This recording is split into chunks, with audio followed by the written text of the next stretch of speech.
அல்லேலூயா ஸ்தோத்திரம். எல்லாரும் ஜெபம் பண்ணோம். அன்புள்ள பிதாவே ஸ்தோத்திரம், நல்ல பிதாவே ஸ்தோத்திரிக்கிறோம். அன்புக்காக சிநேகத்துக்காக ஸ்தோத்திரிக்கிறோம் பிதாவே. மகா இரங்களுக்காக ஸ்தோத்திரம். எங்கள் பிதாவே எங்கள் நடுவில் வீட்டிருக்கிறதுக்காக ஸ்தோத்திரிக்கிறோம் பிதாவே. ஆத்மாவில் அவசியமான சகல ஆசுவங்களை யாரும் தாளமாக ஆயத்தப்படுத்திக் கொண்டு இலவசமாக கொடுக்கும்படியாக எதிர்பார்த்து ஆலோசனை அளித்து ஜனங்களோடு இடப்பட்டு வருகிற அன்பு செயலுக்காக ஸ்தோத்திரம்.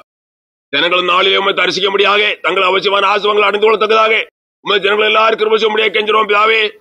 ஆசீர்வாத அபாத்திரமான அவிசுவாசங்கள் கீழ்ப்படியாமைகள் எல்லாவற்றையும் விட்டு விலகத்தக்கதாக, ஆசீர்வாத தடையன் எல்லாவற்றையும் விட்டு நீங்கி ஆசீர்வாத பாத்திரமாக அனைவரும் காணப்படத்தக்கதாக, அளவில்லாத ஆசீர்வாதங்கள் அடைந்து கொள்ளத்தக்கதாக ஜனங்கள் எல்லாரும் கிருபை செய்யும்படியாக கெஞ்சுறோம் பிதாவே. திரு சந்நிதியில காணப்படுகிற ஜனங்கள் மாத்திரமல்ல, ஒளிபெருமை வார்த்தையில் கேட்கிற ஜனங்களும் கூட அளவில்லாத ஆசீர்வாதங்கள் அடைந்து கொள்ளத்தக்கதாக ஜனங்கள் எல்லாரும் கிருபை செய்யும்படியாக கெஞ்சுறோம். இவரோட வார்த்தையை தந்து ஜனங்களோட இடப்பட்டு எல்லாரும் பலப்பட்டு ஆச்சரிக்கும்படியாக கெஞ்சுறோம் பிதாவே. பரிசுத்தலமன் தரும் வார்த்தையில் பேசி அறிவிக்கும்படியாக கெஞ்சுறோம். சத்ருவான் கரி சட்டத்துண்டாவுடைய பாதுகாக்கும்படியாக கெஞ்சுறோம் பிதாவே. வேலையா தூசியாய துடைத்து போட அழிக்கப்பட இருக்கிற அடியானுடைய பலப்பட முடியாம கடத்தல் உயர்படுத்தி நாமத்தை மயப்படுத்தி அளவில்லாத ஆசவங்களை கட்டளை கெஞ்சுறோம். நாமத்தை மயப்படுத்தி கிருபா இறக்க அன்பான் தேவாரும் மேல்படி இயேசு நாமத்தில் ஜெபங்கள் என்பதா பிதாவே. அல்லேலூயா. எல்லாரும் ஆண்டவரை ஆண்டவரே மிதிக்கிறோம், இயேசுவை மிதிக்கிறோம், பிதாவை மிதிக்கிறோம். அல்லேலூயா. ரோமருக்கு எழுதின நிருபம் 8ஆம் அதிகாரம் 11ஆம் வசனத்தையும், வெளிப்படுத்தின விசேஷம் 20ஆம் அதிகாரம் 6ஆம் வசனத்தை வாசியுங்கள். அன்றியும் இயேசுவை மரித்தோரிலிருந்து எழுப்புறவருடைய ஆவி உங்களில் வாசமாயிருந்தால் கிறிஸ்துவை மரித்தோரிலிருந்து எழுப்புறவர் உங்களில் வாசமாயிருக்கிற தம்முடைய ஆவியினாலே சாவுக்கு ஏதான உங்கள் சரீரங்களையும் உயிர்ப்பிப்பார். முதலாம் உயிர்த்தெழுதலுக்கு பங்குள்ளவன் பாக்கியவானும் பரிசுத்தவானுமாயிருக்கிறான். இவர்கள் மேல் இரண்டாம் மரணத்துக்கு அதிகாரம் இல்லை. இவர்கள் தேவனுக்கும் கிறிஸ்துவுக்கும் முன்பாக ஆசாரியராக இருந்து அவரோட கூட 1000 வருஷம் அரசாடுவார்கள்.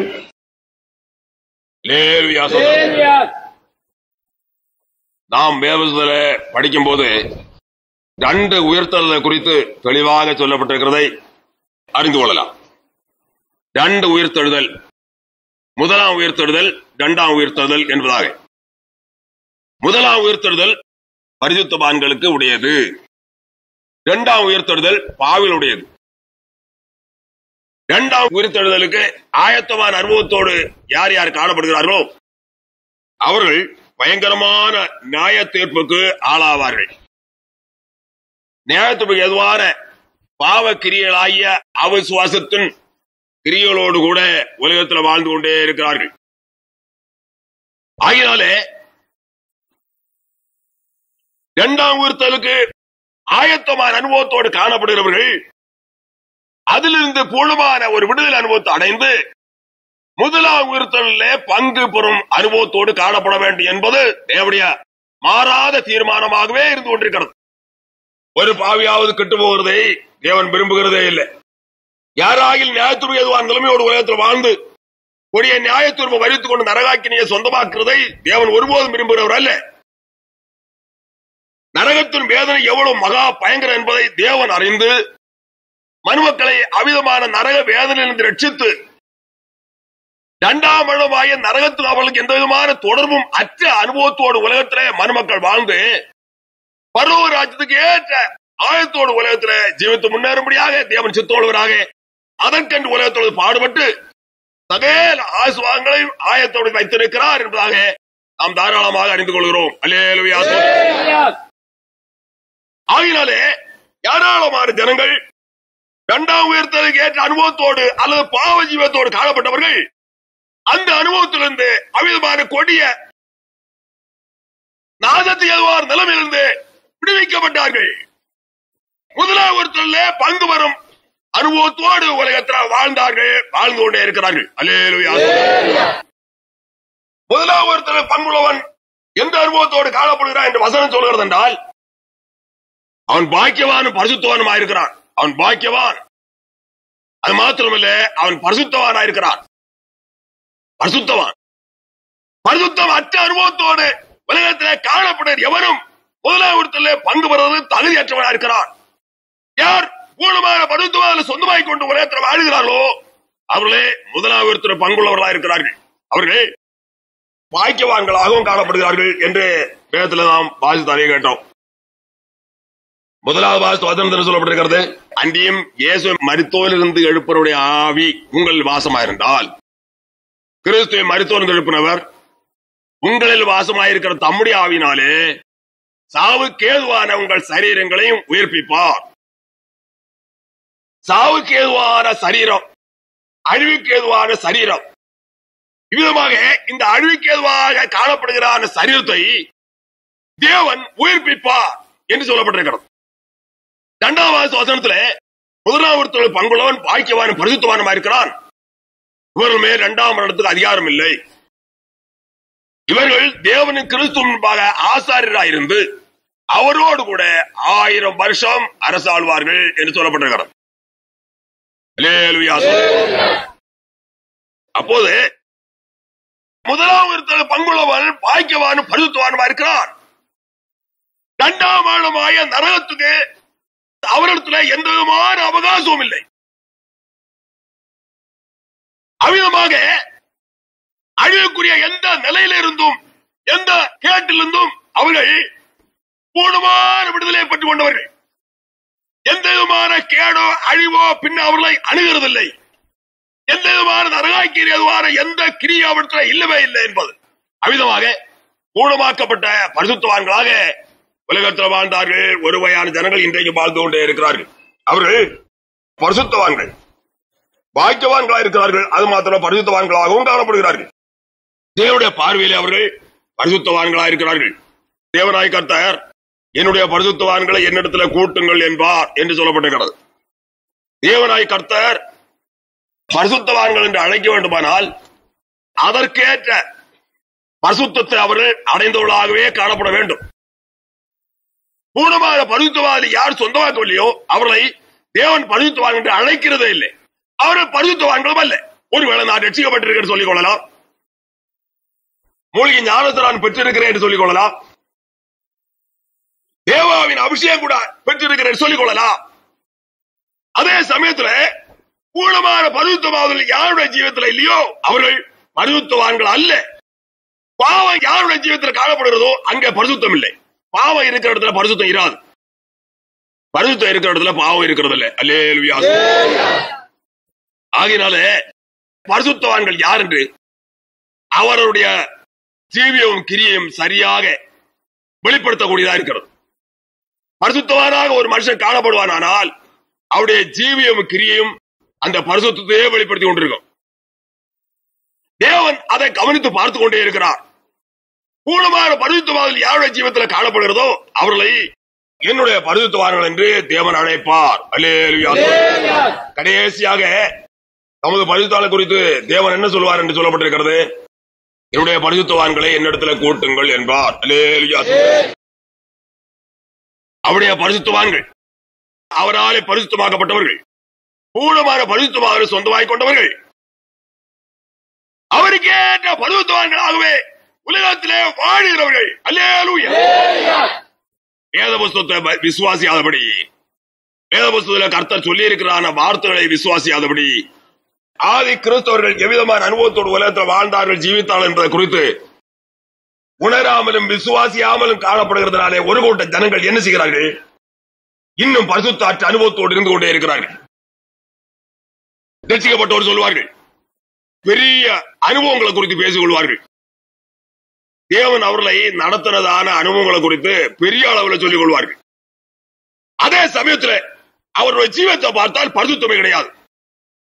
பரிசுத்த மாத்திரம் தன்னுடைய ஜீவத்தில் இல்லாமல் வேற எதை அவன் சொல்லிக் கொண்டாலும் அதனால் அவனுக்கு லாபம் இல்லை என்பதை அவன் அறியாது இருக்கிறான்.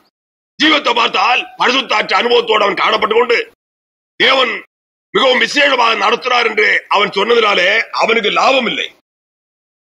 அநேகர் இவ்விதமாக சொல்லிக் கொள்வார்கள், ரொம்ப விசேஷமாக தேவன் நடத்துகிறார், இப்போதும் ரொம்ப விசேஷமாக தேவன் என்னை நடத்தி கொண்டிருக்கிறார், இப்படியெல்லாம் சாட்சியாக சொல்லிக் கொள்வார்கள்.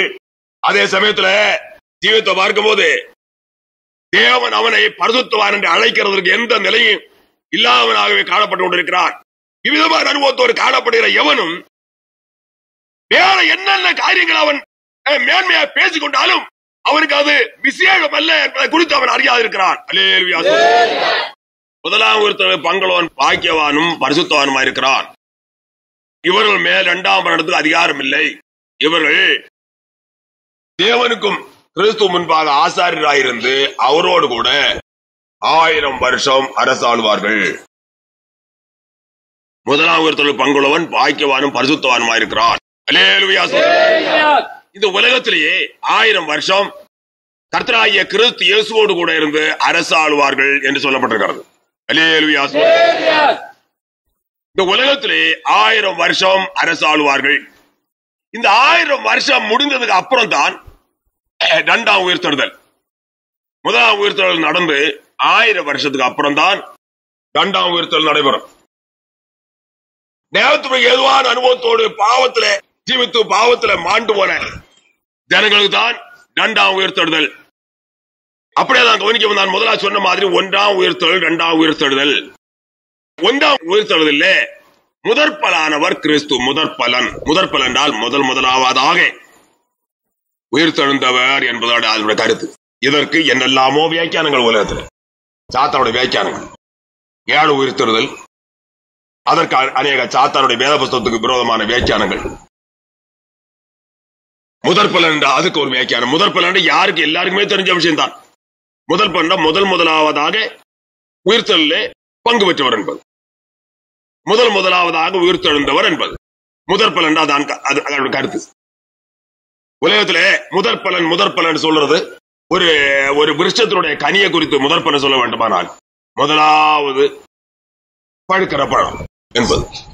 முதலாவதாக கிடைக்கிற அனுபவத்து தான் முதற்பலன் என்று பெயர். கனியாவது மற்றும் எந்த பொருளா இருந்தாலும் சரி, முதலாவதாக கிடைக்கிற பலனுக்கு முதற்பலன் என்று பெயர். முதலாவதாக கிடைக்கிற அனுபவத்திற்கு எந்த அனுபவமா இருந்தாலும் சரி, அதுக்கு முதற்பலன் என்று பெயர். கிறிஸ்து முதலாம் உயிர்த்தெழுதல்ல முதற்பலனானார். முதலாவதாக இயேசு கிறிஸ்து உயிர்த்தெழுந்தார் என்பது. அல்லேலூயா, அல்லேலூயா. வரிசையை குறித்து சொல்லப்பட்டிருக்கிறது. வரிசை அதாவது பரிசுத்தவான்களுடைய வரிசையில உயிர்த்தெழுந்திருப்பார்கள், முதலாம் உயிர்த்தெழுதல்ல பங்குடையவர்களாக இருப்பார்கள் என்பது. பரிசுத்தவான்கள் வரிசை என்றால் எது? முதலாம் உயிர்த்தெழுதல். பாவியுடைய வரிசை என்ற எது? 2ஆம் உயிர்த்தெழுதல். இவ்வளவுதான். இதற்கு என்னெல்லாமோ சாத்தான் உலகத்துல பல வியாக்கியானங்களை கொண்டு ஆத்மாக்களை கெடுத்து அழித்து தொலைத்து கொண்டே இருக்கிறான். இது எங்க?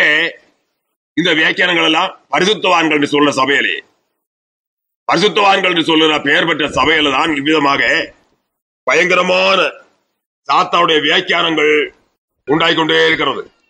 சாத்தாவுடைய வியாக்கியானம் வைத்துக் கொண்டு என்னெல்லாமோ புஸ்தகங்கள் எழுதியிருக்கிறார்கள். அதனால தங்களுக்கு மற்றவர்களுக்கும் பயங்கரமான அழிவை நாசத்தை வரித்துக் கொண்டே இருக்கிறார்கள். 2 உயிர்த்தெழுதலை குறித்து வேதம் படிப்பிக்கிறது. கர்த்தருடைய வேதம் தெளிவாக படிப்பிக்கிறது. பரிசுத்தவான்களுடைய வரிசையிலே உயிர்த்தெழுந்திருப்பார்கள், முதலாம் உயிர்த்தெழுதலிலே பங்குடையவர்களாயிருப்பார்கள் என்பதுதான். பாவிகளுடைய உயிர்த்தெழுதலிலே பங்குடையவர்களாக, பாவியுடைய வரிசையிலே அந்த 2ஆம் உயிர்த்தெழுதலிலே பங்குடையவர்களாயிருப்பார்கள் என்பதுதான். முதலாம் உயிர்த்தெழுதலில் பங்குடையவனாக காணப்படுகிற மனுஷன் பாக்கியவானாயிருக்கிறான். அவனை போல பாக்கியவான் உலகத்தில் எவரும் கிடையாது. அவனை போல பாக்கியவான் உலகத்தில் யாருமே இல்லை. ஏனென்றால் அவன் பரலோக ராஜ்யத்துக்கு ஏற்றவனாக உலகத்தில் வாழ்ந்து கொண்டே இருக்கிறான். பரலோக ராஜ்யம் அவனுடையது. பரலோக ராஜ்யத்திலே இருக்கிறதான் சந்தோஷத்துல ஒரு அளவு சந்தோஷத்தை இந்த உலகத்திலேயே அவன் அனுபவித்துக் கொண்டிருக்கிறான். பரலோகத்துக்கும் அவனுக்கும் சரியான தொடர்பு இருக்கிறது. பரலோக ராஜ்யம் அவனுடையது என்றான உரிமையோடு அவன் உலகத்தில் வாழ்ந்து கொண்டிருக்கிறான். பரலோக ராஜ்யமாக சொந்த ராஜ்யத்தை அவன் பிடித்துக் கொண்டான். அவன் பிடித்து தன்னுடையதாகிக் கொண்டு உலகத்திலே கொஞ்ச காலம் இந்த உலகத்தில் இருந்து கொண்டு தன்னுடைய உத்தரவாதத்தை நிறைவேற்றிக் கொண்டு அதற்கப்புறம் சொந்த ராஜ்யமாகிய பரலோக ராஜ்யம் பிரவேசிக்க ஒரே ஆவலோடு எதிர்பார்ப்போடு உலகத்தில் ஜீவித்து முன்னேறி கொண்டே இருக்கிறார் என்பது. அல்லேலூயா. உலகத்துல கொஞ்ச காலம் அவன் இந்த உலகத்துல இருந்து அவருடைய உத்தரவாதம் நிறைவேற்ற வேணும். என்ன உத்தரவாதம்? கர்த்தராகிய கிறிஸ்து இயேசுவிடத்திலிருந்து அவன் பெற்றிருக்கிறதான அடைந்திருக்கிறதான மகிமையான பாக்கியங்களை குறித்து மற்றவர்களுக்கு சாட்சியாக உலகத்திலே கிரீசிக்கிறதே அந்த உத்தரவாதம். அல்லேலூயா. நான் கிறிஸ்து இயேசுவிடத்திலிருந்து பெற்றிருக்கிறதான அடைந்திருக்கிறதான ஆவிக்குரிய அனுபவங்களை குறித்து மற்றவர்களுக்கு சாட்சியாக அறிவிக்கிறது அந்த உத்தரவாதம். அவ்விதமாக நல்ல விசேஷமான மகிமையான உத்தரவாதத்தையும் கூட தேவன் அவர்களுக்கு அளித்திருக்கிறார். மேலான உத்தரவாதம். இவ்விதமான உத்தரவாதத்தை தாங்கள் செய்து நிறைவேற்றுவதற்கு வேண்டி இந்த உலகத்திலே வைக்கப்பட்டிருக்கிறார்கள். வேற ஒன்றுக்குமல்ல, தாங்கள் அனுபவித்துக் கொண்டிருக்கிறதான ஆவிக்குரிய பாக்கியங்களை குறித்து மற்றவர்களுக்கு சாட்சியாக அறிவிக்கிற உத்தரவாதிகள். மற்றவர்களுக்கு சாட்சியாக வாயினால பேசுகிறார்கள். ஜீவத்தில் அது அப்படியே பகிரங்கமாக பளிர் பளிர் பளிர் என்று வெளிப்பட்டுக் கொண்டே இருக்கிறது. இதான் அவருடைய உத்தரவாதம். மற்றபடி வாயினால பேசுறது ஜீவத்துல காணாம இருக்கிற உத்தரவாதிகள் இல்லை, அவர்கள் கள்ளன்மார். அவர்தான் உலகத்துல நாம் வேதத்துல பார்க்கும்போது இந்த கள்ள அப்போஸ்தலர்கள், கள்ள ஊழியக்காரர்கள், கள்ள போதகன்மார், இப்படி எல்லாம் வேதத்துல அநேகரை குறித்து வேதம் சொல்லுகிறது. என்ன? கள்ள போதகன்மார், கள்ள அப்போஸ்தலர்கள், கபடம் உள்ள வேலையாட்கள், கள்ள தீர்க்கதரிசிகள். விதமாக இதே மாதிரி அவர்களோடு சேர்ந்த ஒரு வகுப்பினர். நாங்களும் விசுவாசிகளாக இருக்கிறோம், நாங்களும் ரட்சிக்கப்பட்டிருக்கிறோம், நாங்கள் தேவபக்தியோடு உலகத்தில் வாழ்கிறோம் சொல்லிக்கொண்டு அவர்களோடு சேர்ந்த ஒரு வகுப்பினர். இவருடைய அனுபவம் என்ன? இவர்கள் அந்த கள்ளமாறு சேர்ந்த கள்ளமாறு தான். பேச்சில் சொல்வார்கள், ஜீவத்தில் ஒன்றையும் பார்க்க முடியாது. இவ்விதமான அனுபவத்தோடு காணப்படுவதை குறித்தான் வேதத்திலே கர்த்தர் தெளிவா சொல்லுகிறார், கள்ளன்மார் என்று. தான் பேச்சிலே சொல்லுகிற, வாயினாலே பேசி அறிவிக்கிறதான அனுபவம் அவன் ஜீவத்தில் சரியா இருக்க வேணும். அவன் தான் உண்மை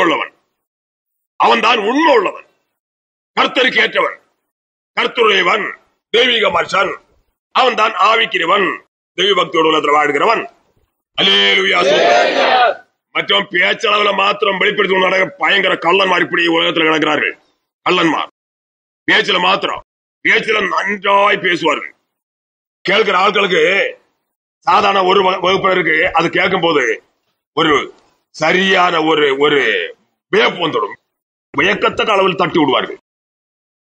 ஜீவத்தில் இருக்கிறது அனுபவம் இல்லையா? அசல் கள்ளன் அவன் தான் என்று கர்த்தருடைய வேதம் சொல்வார். இவ்விதமான அனுபவத்தோடு உலகத்தில் வாடுகிறவர்கள் இந்த கடைசி காலத்துல ஏராளமான பெருக்கமான அனுபவத்தோடு காணப்பட்டு கொண்டிருக்கிறார்கள். ஆனால் கர்த்தருடைய ஜனங்களுடைய அனுபவம் என்ன? அவர்கள் பேச்சிலே தேவனிடத்தில் தாங்கள் பெற்றுக் கொண்டதான அனுபவித்துக் கொண்டிருக்கிறதான காரியங்களை வெளிப்படுத்துகிறார்கள். ஜீவத்தில் அதை காண்பிக்கிறார்கள். ஜீவத்திலே பகிரங்கமாக பளிர் பளிர் என்று அது வெளிப்பட்டுக் கொண்டே இருக்கிறது. இவள்தான் யதார்த்தமான கிறிஸ்தவர்கள், ஆவிக்குரியவர்கள், கிறிஸ்துவனுடையவர்கள், தெய்வீக மனுஷர்கள், தேவபக்தர்கள். அல்லேலூயா. இவ்விதமான அனுபவத்தோடு உலகத்திலே ஐமையான உத்தரவாதிகளாகவே காணப்பட்டு கொண்டிருக்கிறார்கள். தங்களோட உத்தரவாதத்தை செய்து நிறைவேற்ற முடியாத அனுபவத்தோடு உலகத்தில் வாழுகிறார்கள். கர்த்தராகிய கிறிஸ்து இயேசுவின் வருகைக்கு முன்னே அல்லது உலக யாத்திரைக்கு முன்னே தங்களுடைய உத்தரவாதத்தை சரியானபடி செய்து முடிக்கத்தக்க அளவிலே அவர்கள் அந்த அனுபவத்தோடு ஜீவித்து முன்னேறிக் கொண்டே இருக்கிறார்கள். பரலோக ராஜ்யத்தில் தாங்கள் பிரவேசிக்கிறதுக்கு முன்னே தங்களுடைய உத்தரவாதங்களை குறித்து உணர்ந்து அவைகள் நடப்பித்துக் கொண்டே இருக்கிறார்கள். அல்லேலூயா. அதற்காக உலகத்தில் வைக்கப்பட்டிருக்கிறார்கள். அல்லேலூயா. ஒரு காலத்தில் இவர்கள் இரண்டாம் உயிர்த்தல் உட்பட்டவர்களாக பாவிகளாகவே காணப்பட்டார்கள். கர்த்தராகிய இயேசு கிறிஸ்து உலகத்தில் வந்து பாடுபட்டு மரித்ததினாலே, மூன்றாம் நாள் உயிர்த்தெழுதினாலே, முதலாம் உயிர்த்தல் மகிமையான உயிர்த்தெழுதல் மருமக்களுக்கு வந்திருக்கிறது. அல்லேலூயா. முதலாம் உயிர்த்தெழுதல் மருமக்களுக்கு எப்படி வந்தது? கிறிஸ்து இயேசு உலகத்தில் பாடுபட்டு மரித்து அவர் அடக்கம் பண்ணப்பட்டு மூன்றாம் நாள் உயிர்த்தெழுந்தார். மூன்றாம் நாள் உயிர்த்தெழுந்ததினாலே பரிசுத்தவான்களுடைய உயிர்த்தெழுதல் என்றான முதலாம் உயிர்த்தெழுதல் பரிசுத்தவான்களுக்கு, மனுமக்களுக்கு அவகாசப்பட்டதாக காணப்பட்டு கொண்டிருக்கிறது. முதலாம் உயிர்த்தெழுதல் மனுமக்களுக்கு அவகாசப்பட்டு விட்டது. கிறிஸ்து இயேசுவின் பாடு மறுத்தினாலும் உயிர்த்தெழுதினாலும். அல்லேலூயா. இதை எப்படி சொந்தமாக்கிறார்கள்? பயங்கரமான இரண்டாம் உயிர்த்தெழுதலுக்கு ஏற்ற அனுபவத்தோடு காணப்பட்டவர்கள் இதை எப்படி சொந்தமாக்கிக் கொண்டார்கள்? கிறிஸ்து விசுவாசித்ததனால் சொந்தமாக்கிக் கொண்டார்கள். கர்த்தராகிய கிறிஸ்து இயேசு விசுவாசித்ததனால் சொந்தமாக்கிக் கொண்டார்கள். நீ விசுவாசிக்கிறியா? விசுவாசித்திருப்பாய், நீ சொந்தமாகி இருப்பாய். அல்லேலூயா. கிறிஸ்து இயேசுவை குறித்தான விசுவாசம் உனக்கு ஏற்பட்டதுண்டானால் நீ முதலாம் உயிர்த்தெழுதல் பங்குள்ளவனாக, முதலாம் உயிர்த்தெழுதல் பங்கு பெற ஆயத்தமானவனாக உலகத்துல ஜீவிப்பாய் கிரீசுவா என்பதை நீ மறந்து போக வேண்டாம். அல்லேலூயா. இன்னும் உன்னுடைய ஜீவியத்துல பாவம் உண்டா, அக்கிரமம் உண்டா, பரிசுத்தாட்சி அனுபவத்தோடு காணப்பட்டு கொண்டிருக்கிறாயா? அப்படியானால் நீ கிறிஸ்துவை விசுவாசிக்கவில்லை என்பதா? அல்லேலூயா. முதலாவது வசனத்தில் எழுதி சொல்லப்பட்டிருக்கிறது, அன்றைய இயேசுவை மரித்தோர்ந்து எழுப்பினுடைய ஆவி உங்களில் வாசமாயிருந்தால், கிறிஸ்துவை மரித்தோர்ந்து எழுப்பினவர் உங்களில் வாசமாயிருக்கிற தம்முடைய ஆவியினாலே சாவுக்கு ஏதுவான உங்கள் சரீரங்களையும் உயிர்ப்பிப்பார். அந்த உயிர்த்தலுக்கு சரியான ஒரு முத்திரையும் அச்சாரமும் தான் எது? பரிசுத்தாவியினாலே அபிஷேகம் பண்ணப்பட்டது. தேவ ஆவியை பெற்றுக்கொண்டதான். தேவ ஆவியை எவன் பெற்றுக்கொண்டானோ அவன் தான் முதலாம் உயிர்த்தலுக்கு முத்திரையும் அச்சாரத்தையும் பெற்றுக் கொண்டவன். அச்சாரத்தை உடையவனாக முத்திரை உடையவனாக இருக்கிறான். பரிசுத்தாவினாலே அபிஷேகம் பண்ணப்பட்டவன், தேவ ஆவியை பெற்றுக் கொண்டவன். அல்லேலூயா. தேவ ஆவியை பெற்று தேவ ஆவியினால வழிநடத்தப்படும் அனுபவத்தோடு அவன் காணப்பட்டு, தேவ ஆவியானவருடைய மகிமையான கிரியைக்கு அவன் பூர்ணமான கீழ்ப்படிதலோடு காணப்பட்டு, தேவ ஆவியானவர் அவனுக்குள்ள வாசம் பண்ணி கிரியை செய்து முதலாம் உயிர்த்தலுக்கு ஏற்ற பக்குவத்தை அவனுக்குள்ள உண்டாக்கினார். முதலாம் உயிர்த்தலுக்கு ஏற்ற பக்குவத்தை அவனுக்குள்ள நடப்பித்தார், உண்டாக்கினார். பரிசுத்தாய் பெற்றிருக்கிறியா? உதிச்சிருவ மோட்சத்துக்கு. வேதவச விசுவாசியா நீ? சில ஆட்கள் சொல்றது அப்படி இல்லையே. பரிசுத்தாய் இருக்கிறாரு. எவ்வளவு இருக்கிறாரு? எத்தனை பவுண்ட் இருக்கிறது உனக்கு கணக்கு தெரியுமா? பவுண்ட் கணக்கா, இன்ச்சு கணக்கா, கலஞ்சு கணக்கா, அல்ல அவுன்ஸ் கணக்கா? வேதவச விசுவாசி எவனும் சொர்க்கராஜ்ய கண்ணால கூட பார்க்க மாட்டான். அநேகருடைய கண்களை சாத்தான் குருடாக்கி போட்டான். வேதவச விசுவாசிக்கப்படுகிறது. அதில் சாத்தானுடைய அநேக கட்டுக்கதைகள், கிரந்தங்கள், நூல்கள் உலகத்தில் உண்டு. அவருடைய தலைப்பு அவ்வளவு கிறிஸ்தவ கிறிஸ்தவ என்று. அந்த விஷம் கொடுக்கிறது எப்படி தெரியுமா? ஒரு வகையான ஜனங்கள் மனுஷர்களுக்கும் விஷம் கொடுப்பார்கள், வேற அநேக ஜந்துக்களும் விஷம் கொடுப்பார்கள். எப்படி? ஆதார சாதனத்துக்குள்ளே விஷத்தை வைத்து கொடுப்பார்கள். இல்லாட்ட யாரு சாப்பிட போறோம்? எந்த ஜந்துவா சாப்பிடுமா? எந்த ஜந்துவா அங்க சாப்பிட முடியுமா? அநேக மிருகங்களுக்கு விஷம் கொடுக்கிறான். அதை கொலை செய்யும்படியாக அநேக சூழ்ச்சிகளை உண்டு பண்ணுவேன். அதை கொலை செய்யறான். எப்படி? அது எந்த ஆதார பொருளை விரும்புமோ அதற்குள்ள அதை வைத்து.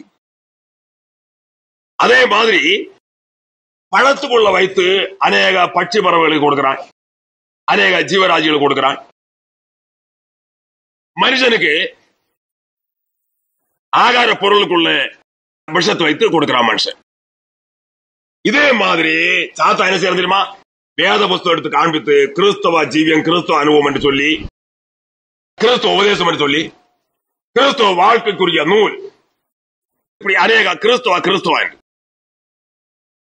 கல்வாரி பாதை, கல்வாரி பாதை புஸ்தகம், கல்வாரி பாதை. உடனே பார்த்த உடனே ஓ கல்வாரி பாதை, சிலுவையின் உபதேசம், ஓ ரொம்ப விசேஷம். கிறிஸ்து ஒரு ஒற்றை சிலுவை. எத்தனை கள்ளமாரி, எத்தனை சிலுவை? கள்ளமாரியுடைய சிலுவை எத்தனை? அநேக குற்றவாளியோட சிலுவை இன்னும் எத்தனை? ஆண்டவருக்கு ஒரு சிலுவை. அல்லேலூயா. இப்படி அநேக புத்தகங்களுடைய பேரெல்லாம் மறந்து வந்தது. இதுக்குள்ள இருக்கிறதெல்லாம் என்ன? சாத்தானுடைய பயங்கரமான உபதேசம், சாத்தானுடைய பயங்கரமான உபதேசங்கள். விஷம், விஷத்தை ஆகார பொருள் வைத்து கொடுக்கிற மாதிரி கிறிஸ்தவ அனுபவம், கிறிஸ்தவ நூல், கிறிஸ்தவ புஸ்தகம் என்று கிறிஸ்தவ அனுபவம். அந்த பேர்களை, தலைப்புகள் பேர்களை பார்த்தா ரொம்ப விசேஷமாக ஜனங்களுக்கு ஒரு ஆகர்ஷ சக்தி, ஒரு விருப்பங்க உண்டாத்த அளவில் அந்த தலைப்பு அல்லது பெயர், அதனுடைய விலாசம், அதை வைத்து எத்தனையோ ஜனங்களை சாத்தான் கொலை செய்து கொண்டே இருக்கிறார். சாத்தான் கொலை செய்து கொண்டே இருக்கிறார் எத்தனையோ ஜனங்களை. ஒரு தடவை ஒரு பயங்கர கன்வென்ஷன் பிரசையை குறித்து நானும் இன்னொரு விசுவாசியமாக பேச வேண்டியது வந்தது. அப்போ நான் அந்த விசுவாசிட்ட கேட்டேன், எப்படி இன்னாருடைய காரியம், ஊழியங்கள்லாம் எப்படி? அது கன்வென்ஷன் பிரசங்கம் எல்லாம் நடந்து கொண்டிருக்கிறது. அந்த பாகத்துல ஊழியம் நடந்து கொண்டிருக்கிறது. சரி, கன்வென்ஷனுக்கு அழைப்பு வந்து கொண்டே இருக்கிறது. கன்வென்ஷனுக்கு போய் பிரசங்கம் பண்ணி கொண்டே இருக்கு. அதிகமாக கன்வென்ஷனுக்கு தான் அவருக்கு அழைப்பு வந்து கன்வென்ஷன் பிரசங்கம் தான் நடந்து கொண்டிருக்கு. கன்வென்ஷன் ஊழியம் நடந்து கொண்டிருக்கிறது. அப்ப நான் கேட்டேன், அதெல்லாம் இருக்கட்டும், தெய்வ நம்பிக்கை அவன் உண்டான்னு கேட்டு பாருங்க. தெய்வ நம்பிக்கை அவனிடத்துல உண்டான்னு கேட்டு பாருங்க. கன்வென்ஷன் பிரசங்கம் பயங்கரமான பிரசங்கத்தை அடிச்சு விட்டு நடக்கிறான். சரி இருக்கட்டும், தெய்வ நம்பிக்கை அவனுக்கு உண்டா என்று அவனிடத்துல கேட்டு பாரு சொன்ன. அப்போது இந்த விசுவாசி கொஞ்ச நேரம் அப்படியே இருந்து கொண்டு சொல்லுறான், அது இல்ல, நான் கேட்டேன். எப்படி இருக்கிறது? அது இல்ல, நான் கேட்டேன். ஒரு நாள் நாங்கள் இன்று பேச வேண்டி வந்தது. என்னுடைய வீட்டுல அவர் வந்திருந்தார். அப்போது நான் அவரிடத்துல இது கேட்க வேண்டி வந்தது. அப்போதான் நீ ஏன் கேட்க காரணம் என்னன்னு கேட்டேன். அவருடைய பேச்சும் கிரியும் பார்த்தபடி எனக்கு ஒரு சந்தேகம் போல வந்தது. ஆகினால் நான், നിങ്ങൾക്ക് ഇപ്പോൾ தெய்வ நம்பிக்கை உண்டோ என்று கேட்டேன். உடனே அழுதானா. கன்வென்ஷன் பரிசு உடனே அழுதான. கண்ணுல கண்ணீர் வந்துதான். கண்ணீர் விட்டுட்டு சொன்னானா, எனக்கு இப்போ தெய்வ நம்பிக்கை இல்ல. கன்வென்ஷன் பிரசங்கம் பயங்கர பிரசங்கம். அது எங்கனையான தான் அறிஞ்சது என்று திருப்பி கேட்டானா. அடுத்தபடி சொல்றானா, சக்கர காலத்துல இப்போது சக்கர காலம் மாறி அனாகாலம் வந்தது. அனாகாலம் மாறி இப்போது பைசா காலம், நயா பைசா. இப்போது சக்கர காலத்துல 700 ரூபாய்க்கு மேல் புஸ்தகம் வாங்கி படித்தான். அதோடு அவனுக்கு அறிவு தொலைந்தான். 700 ரூபாய்க்கு மேல் ഞാൻ പുസ്തകം വാങ്ങിച്ചു പഠിച്ചു. ക്രിസ്തവ പുസ്തകം വാങ്ങിച്ചു പഠിച്ചു. അതോടെയാണ് എനിക്ക് ഇത് കേടുപറ്റിയത്.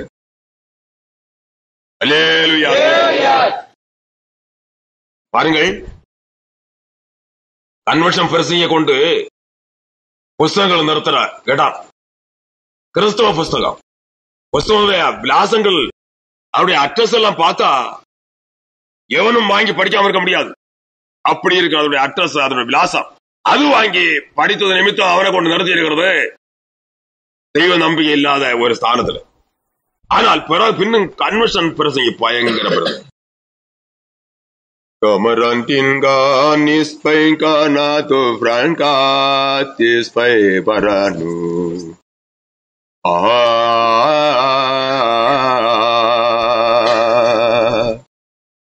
Kanin karu frankamar kamrodaranu.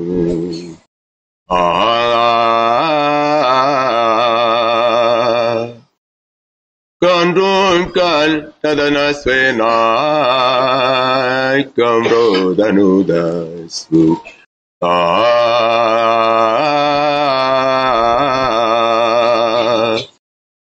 Kamalantil buvainatai vakapronai kamrodaratispai. Kamrotan prenkatispai. Kan krodan kan kamaya.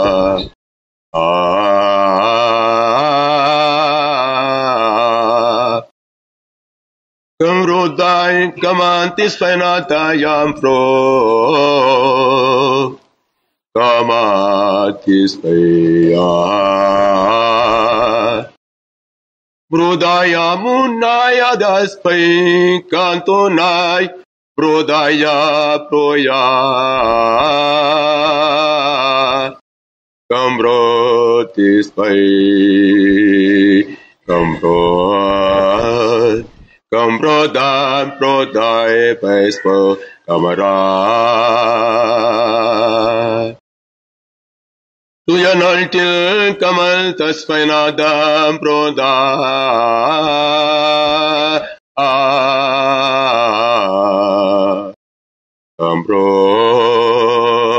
Kamrodatis pai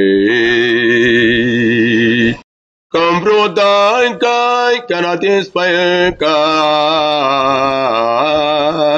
Kamrodas pai Prodayat prona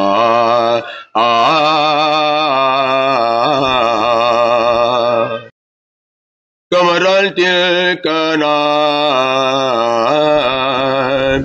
Kambrodas hina Kambrodas pairati profa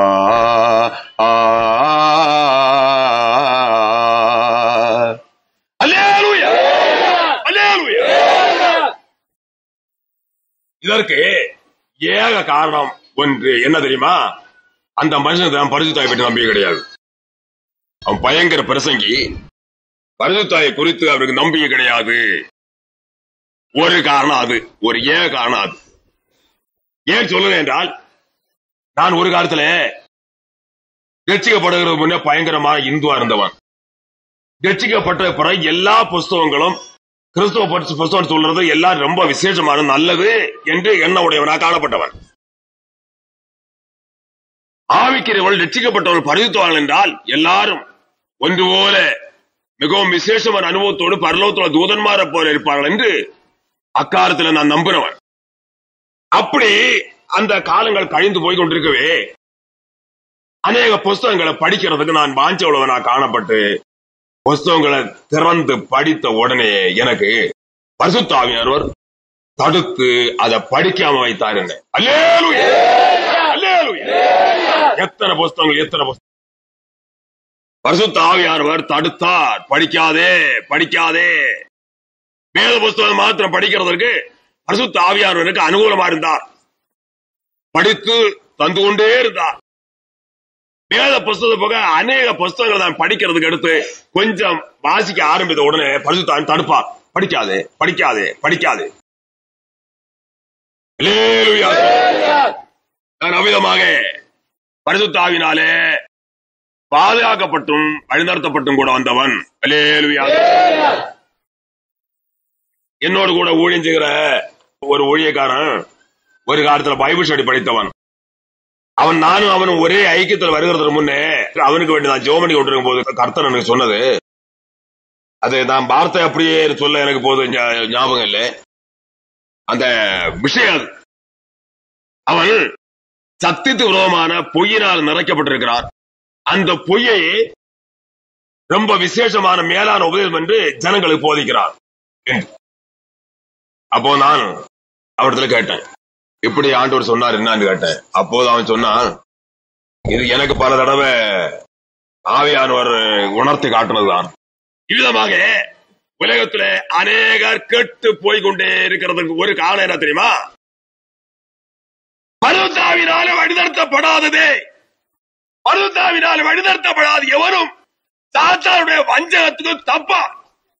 பரிசுத்தாவியை பெற்றுக் கொள்வதற்கு அநேகருக்கு சமயம் இல்லை. காத்திருந்து பெற்றுக் கொள்வதற்கு வாஞ்ச இல்லை, தாகம் இல்லை, அவர்களுக்கு சமயமும் இல்லை. காரணம் என்ன தெரியுமா? பரிசுத்தாவி ஆனவரை குறித்து அவர்களுக்கு விசுவாசம் இல்லை. ஏன் விசுவாசம் இல்லை? வேத புஸ்தகத்தில் இருக்கிறதான வசனங்கள் அவர்கள் நம்புகிறது இல்லை. ஆகினால்தான். ஆனால் முதலாம் குறித்த பங்கு பெற காரணமாக, முத்திரையாக, அச்சாரமாக காணப்படுகிறது என்ன? பரிசுத்தாவின் அபிஷேகம். பரிசுத்தாவின் அபிஷேகம். பரிசுத்தாவின் அபிஷேகம். ஒரு மனுஷன் ஒரு பரிசுத்தவான் உலகத்தில் இருந்து அவன் உலக யாத்திரை முடித்துக் கொண்டு போகிறான். அப்போ ஆத்மீகம் என்ன செய்கிறது? பரதேசில இளைப்பாறுகிறது. பரதேசில இந்த மண்ணாகிய சரீரம் என்ன செய்கிறது? மண்ணிலேயே அது இளைப்பாறிக் கொண்டிருக்கிறது. சில காலம் கழியும் போது அது என்ன செய்கிறது? மண்ணாக மாறி மண்ணாகவே அங்க இருந்து கொண்டிருக்கிறது. அது இல்லா போகிறது இல்லை, இன்னொன்றா மாறும். ஏனென்றால் அது சரீரம் மண்ணிலிருந்து எடுக்கப்பட்டதனால் மண்ணா மாறுகிறது. அதே மாதிரி இங்க உலகத்துல நம்ம காண்கிறதெல்லாம் மண்ணிலிருந்து எடுக்கப்பட்டது எல்லாம் மண்ணா மாறும். நான் உடுத்தி இருக்கிற வஸ்திரம் மண்ணிலிருந்து எடுக்கப்பட்டது, அது மண்ணா மாறும். ஒரு பேப்பர் துண்டு இருக்கிறத மண்ணா மாறும். அதை கொண்டு ஒரு இடத்துல போட்டு பாருங்க. ஒரு மரக்கட்டை, ஒரு மரத்துண்டை கொண்டு போட்டு பாருங்க. ரொம்ப காலம் ஒரு மரக்கட்டை கொண்டு போட்டா ரொம்ப காலம் கழியும் போது அது மண்ணா மாறி அங்க கிடக்கும். அது இல்லா போகாது, மண்ணா மாறும். ஏன்? அது மண்ணிலிருந்து எடுக்கப்பட்டதுனாலே. ஒரு பேப்பர் துண்டு சில காலம் கழிவும் மண்ணா மாறுகிறது. ஒரு வஸ்திரம், துணி மண்ணா மாறுகிறது. எல்லாம் மண்ணிலிருந்து எடுக்கப்பட்டதுனால அது மண்ணா மாறுகிறது. அதே பிரகாரம் இந்த சரீரம் மண்ணிலிருந்து எடுக்கப்பட்டதுனால அது மண்ணாக மாறி அங்கே இருந்து கொண்டிருக்கிறது. அதே சமயத்துல அவன் பெற்றதான பரிசுத்த ஆவியானவர் அந்த சரீரத்தோடு இருந்து கொண்டே இருக்கிறார். அல்லேலூயா அல்லேலூயா. அவர் பெற்றதான பரிசுத்த ஆவியானவர் அவரை விட்டு ஒருபோதும் நீங்கிறது இல்லை. அவருடைய மண்ணான இந்த மண்பாண்டம் வந்து கிருபா பாத்திரமாக ஒரு நல்ல விசேஷமான பாத்திரமாக மாறி அதற்குள்ளே அவன் பரிசுத்த ஆவியினாலே அபிஷேகம் பண்ணப்பட்ட அந்த பரிசுத்த ஆவியானவர் மண்பாண்டமாகிய இந்த பாத்திரத்துள்ளே அவர் வைக்கப்பட்டார். உலகத்தில் அவன் இருந்த காலத்துல உலகத்தோடு பிரிந்து போன பிறகு பரிசுத்த ஆவியானவர் அவனுக்குள்ளே இருந்து கொண்டிருக்கிறார், அந்த மாமிசத்துள்ளே இருந்து கொண்டிருக்கிறார். பரிசுத்த ஆவியானவர் அவருடைய சரீரமாகிய அந்த மாமிசத்துக்குள்ள இருந்து கொண்டே இருக்கிறார். அதுக்கப்புறம் அந்த சரீரம் மண்ணோடு மண் ஆனாலும் அந்த மண்ணாய சரீரத்துல பரிசுத்த ஆவியானவர் அவனை விட்டு ஒரு நிமிஷம் ஒரு செகண்ட் கூட நீங்காமல் அங்க இருந்து கொண்டே இருக்கிறார். அந்த ஆவியானவர் அந்த மண்ணாகிய சரீரத்தில் இருக்கிறதுனால அந்த சரீரத்தை கர்த்தர் எழுப்பும் என்று சொல்கிறார். அல்லேலூயா, அல்லேலூயா. அந்த இயேசுவை மரித்தோர் எழுப்புறவருடைய ஆவி உங்கள் வாசமாயிருந்தால், கிறிஸ்துவை மரித்தோர் எழுப்புறவர் உங்களில் வாசமாயிருக்கிற தம்முடைய ஆவியினாலே சாவுக்கு ஏதுவான உங்கள் சரீரங்களையும் உயிர்ப்பிப்பார். அல்லேலூயா. மற்றபடி நடக்காது, மற்றபடி நடக்க போகிறதே கிடையாது. பரிசுத்த ஆவியினாலே நீ அபிஷேகம் பண்ணப்பட்டிருக்கிறியா? பரிசுத்த ஆவியினால் அபிஷேகம் பண்ணப்பட்ட அதுக்கப்புறம் ஆவி நிறைவு பெற்றிருக்கிறியா? அது எதனாலே? முதலாவதாக பரிசுத்த ஆவியினாலே அபிஷேகம் பண்ணப்படும் ஏற்ற தகுதியான ஒரு அனுபவத்திற்காக அவன் சுத்திகரிக்கப்பட வேண்டும். அதற்கு என்ன, எதனால் அந்த சுத்திகரிப்பு கிடைக்கிறது? கிறிஸ்து இயேசுவை விசுவாசிக்கிறதுனாலே. வேதம் சொல்கிறது, அவரை விசுவாசிக்கிறவன் எவனோ அவன் அவருடைய நாமத்தினாலே பாவ மன்னிப்பு பெறுவான். கர்த்தராகிய கிறிஸ்து இயேசுவை எவன் விசுவாசிக்கிறானோ அவன் அவருடைய நாமத்தினாலே பாவ மன்னிப்பு பெறுவான். நீ கிறிஸ்து இயேசுவை விசுவாசிக்கிறது உண்டானால், விசுவாசித்துண்டானால் அதற்கு பலன் என்ன? உடனடியாக நீ பாவ மன்னிப்பை பெற்றுக் கொள்வாய். பாவத்திலிருந்து ஒரு மன்னிப்பின் அனுபவத்தை நீ அடைந்து கொள்வாய். அல்லேலூயா. அப்போஸ்தலர்களின் புத்தகம் 10:43 சொல்லப்பட்டிருக்கிறது, அவரை விசுவாசிக்கிறவன் அவருடைய நாமத்தினாலே பாவ மன்னிப்பு பெறுவான். கர்த்தராகிய இயேசு கிறிஸ்து உலகத்திலே இரட்சகரா வந்ததை விசுவாசிக்கிறியா? உனக்காக பாடுபட்டு மரித்ததை விசுவாசிக்கிறியா? அவர் 3ஆம் நாள் உயிர்த்தெழுந்ததை விசுவாசிக்கிறியா? அல்லேலூயா. கர்த்தராகிய கிறிஸ்து இயேசுவை எத்தனை பேர் விசுவாசித்தார்களோ அத்தனை பேரும் பாவம் மன்னிப்பு பெற்றுக் கொண்டார்கள். கர்த்தராகிய கிறிஸ்து இயேசு தன்னுடைய பாவத்துக்காக உலகத்துல அவதாரம் எடுத்தார் என்று விசுவாசித்தார்கள். பரலோகத்தில் மகிமையை விட்டு பூலோகத்தில் மாமிசத்தில் வெளிப்பட்டார் மகா உன்னதமான மகா மகிமையான தேவன். மாமிசத்தில் வெளிப்பட்டு மாமிசத்தில் நினைச்சார், பாடுபட்டார். தன்னை இவ்வளவு சிநேகிக்க நேசிக்க தனக்கு வேண்டி இவ்வளவு பாடுபட வேற யாரும் இல்லை எவரும் இல்லை என்று அவர்கள் விசுவாசிக்கிறார்கள். ஏன் இவ்விதமாக பாவியலுக்கு வேண்டி கிறிஸ்து இயேசு பாடுபட்டார்?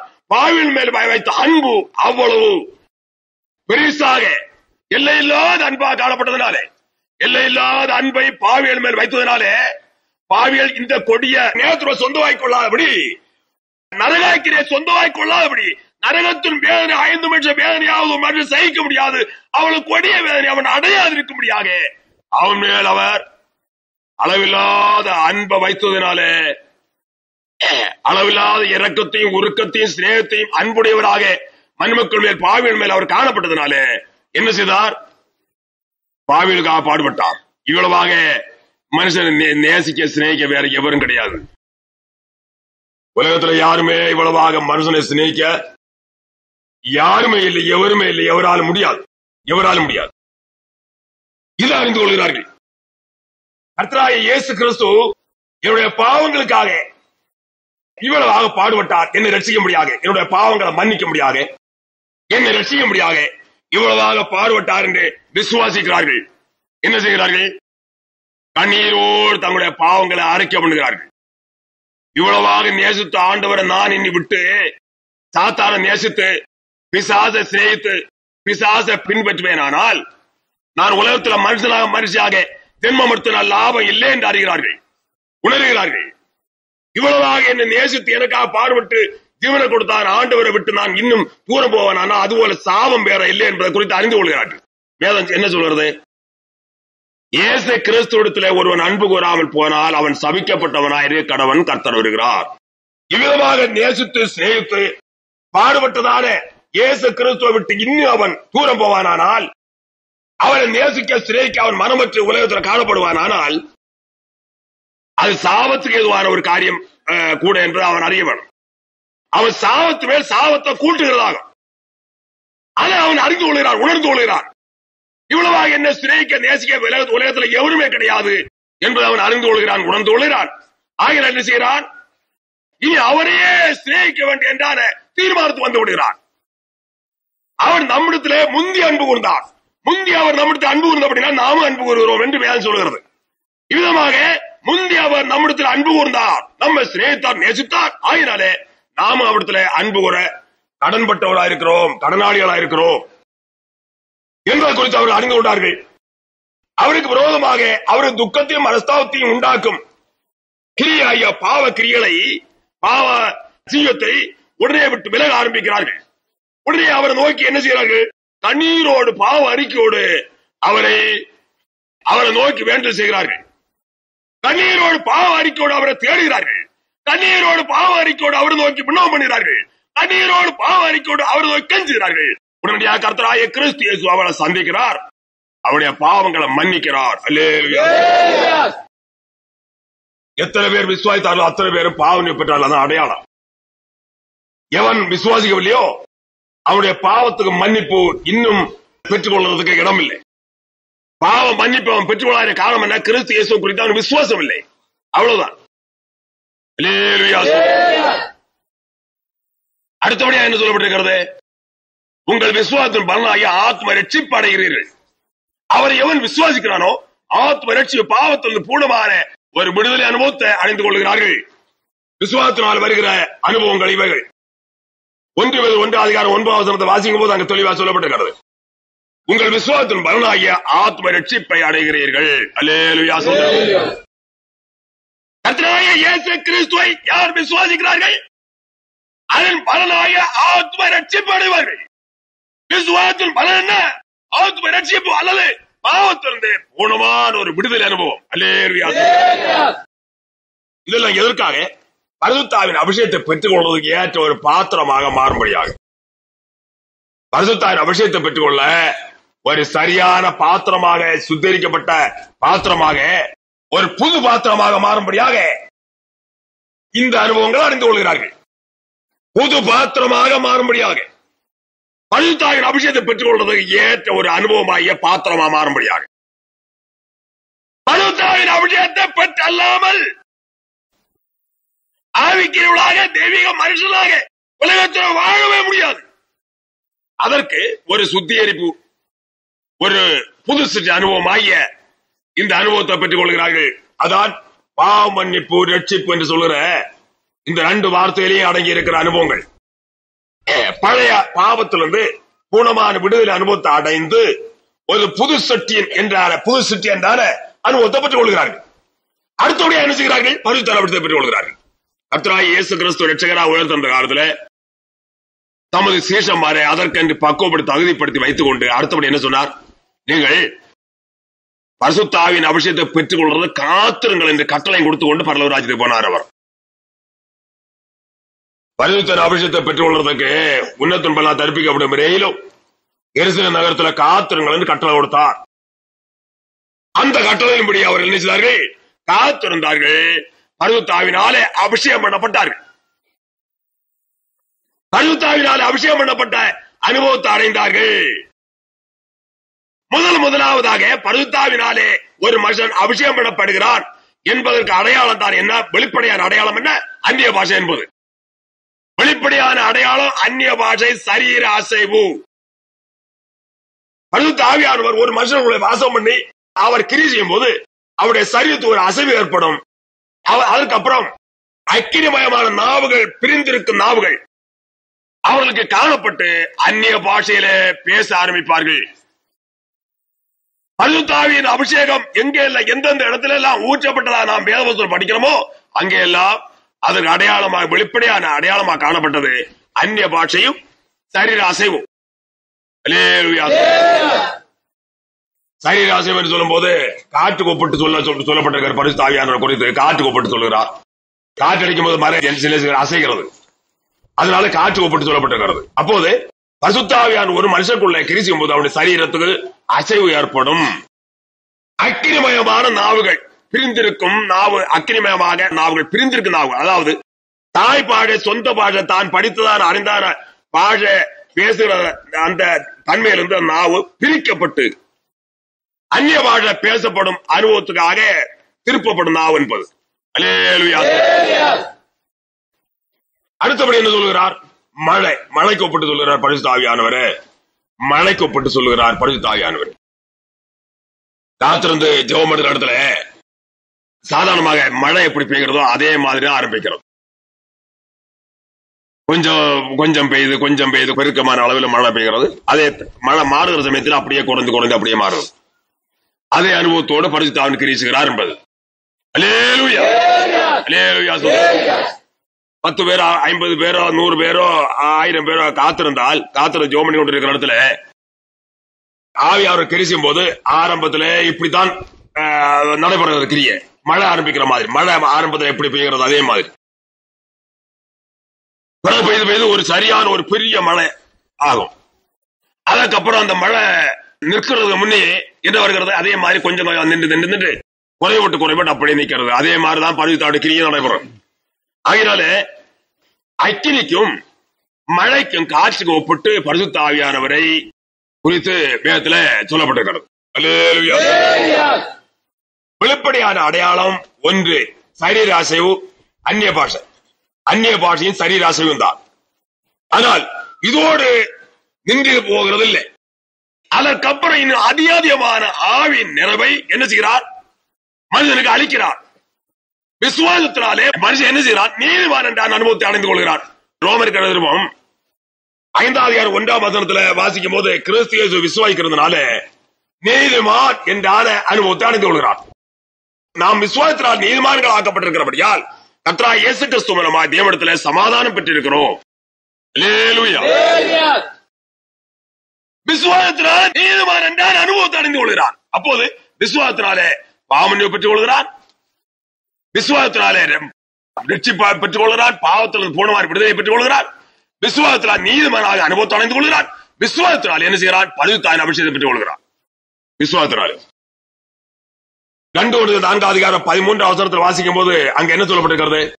விசுவாசத்தின் ஆகையால் பேசினேன் என்று எழுதியிருக்கிறபடி நாங்களும் அந்த விசுவாசத்தின் ஆவியை உடையவர்களாக இருந்து விசுவாசிக்கிறபடியால் பேசுகிறோம். விசுவாசத்தின் ஆகையால் பேசினேன் என்று எழுதியிருக்கிறபடி நாங்கள் அந்த விசுவாசத்தின் ஆவியை உடையவர்களாயிருந்து விசுவாசிக்கிறபடியால் பேசுகிறோம். அல்லேலூயா. இவர் விசுவாசத்தின் ஆவியானவர். நீ விசுவாசிதானா? அப்படியானா தேவாவினால் அவசியம் பண்ணப்பட்டிருப்பாய். விசுவாசத்தினால மன்னிப்பை எப்படி பெற்றுக் கொள்கிறானோ அதே மாதிரி ரட்சிப்பை பெற்றுக் கொள்கிறான். விசுவாசத்தினால் எப்படி ரட்சிப்பை பெற்றுக் கொள்கிறானோ அதே மாதிரி நீதிமானாக அனுபவத்தை அடைந்து கொள்கிறான். விசுவாசத்தினால் நீதிமான் என்ற அனுபவத்தை எப்படி அடைந்து கொள்கிறானோ அதே மாதிரி பரிசுத்த ஆவியினாலே அபிஷேகம் பண்ணப்பட்ட அனுபவத்தை அடைந்து கொள்கிறான். விசுவாசம் இருக்கிறது அவனுக்கு. விசுவாசத்தின் ஆவியானவர்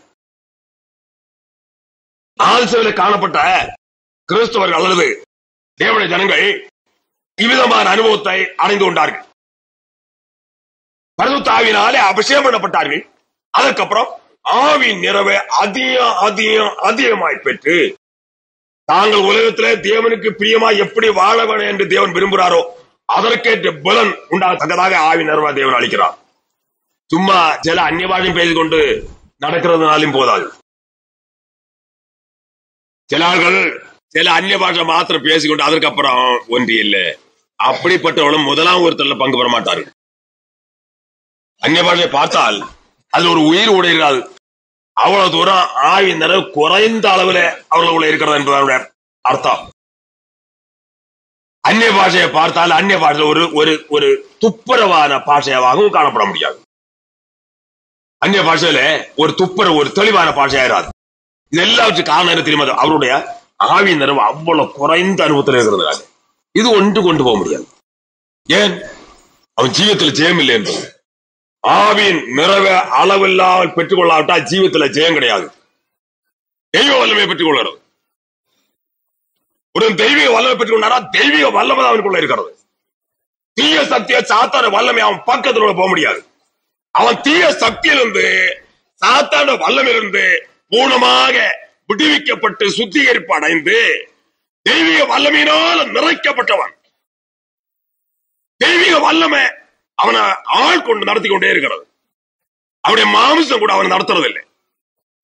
அவருடைய மாமிசமாவது அவன்ல இருக்கிறதான, அவன்ல ஒரு காலத்துல காணப்பட்டதான எந்த காரியமாவது, எந்த சத்துவமாவது அவன் நடத்துறதுல காண என்ன தெரியுமா?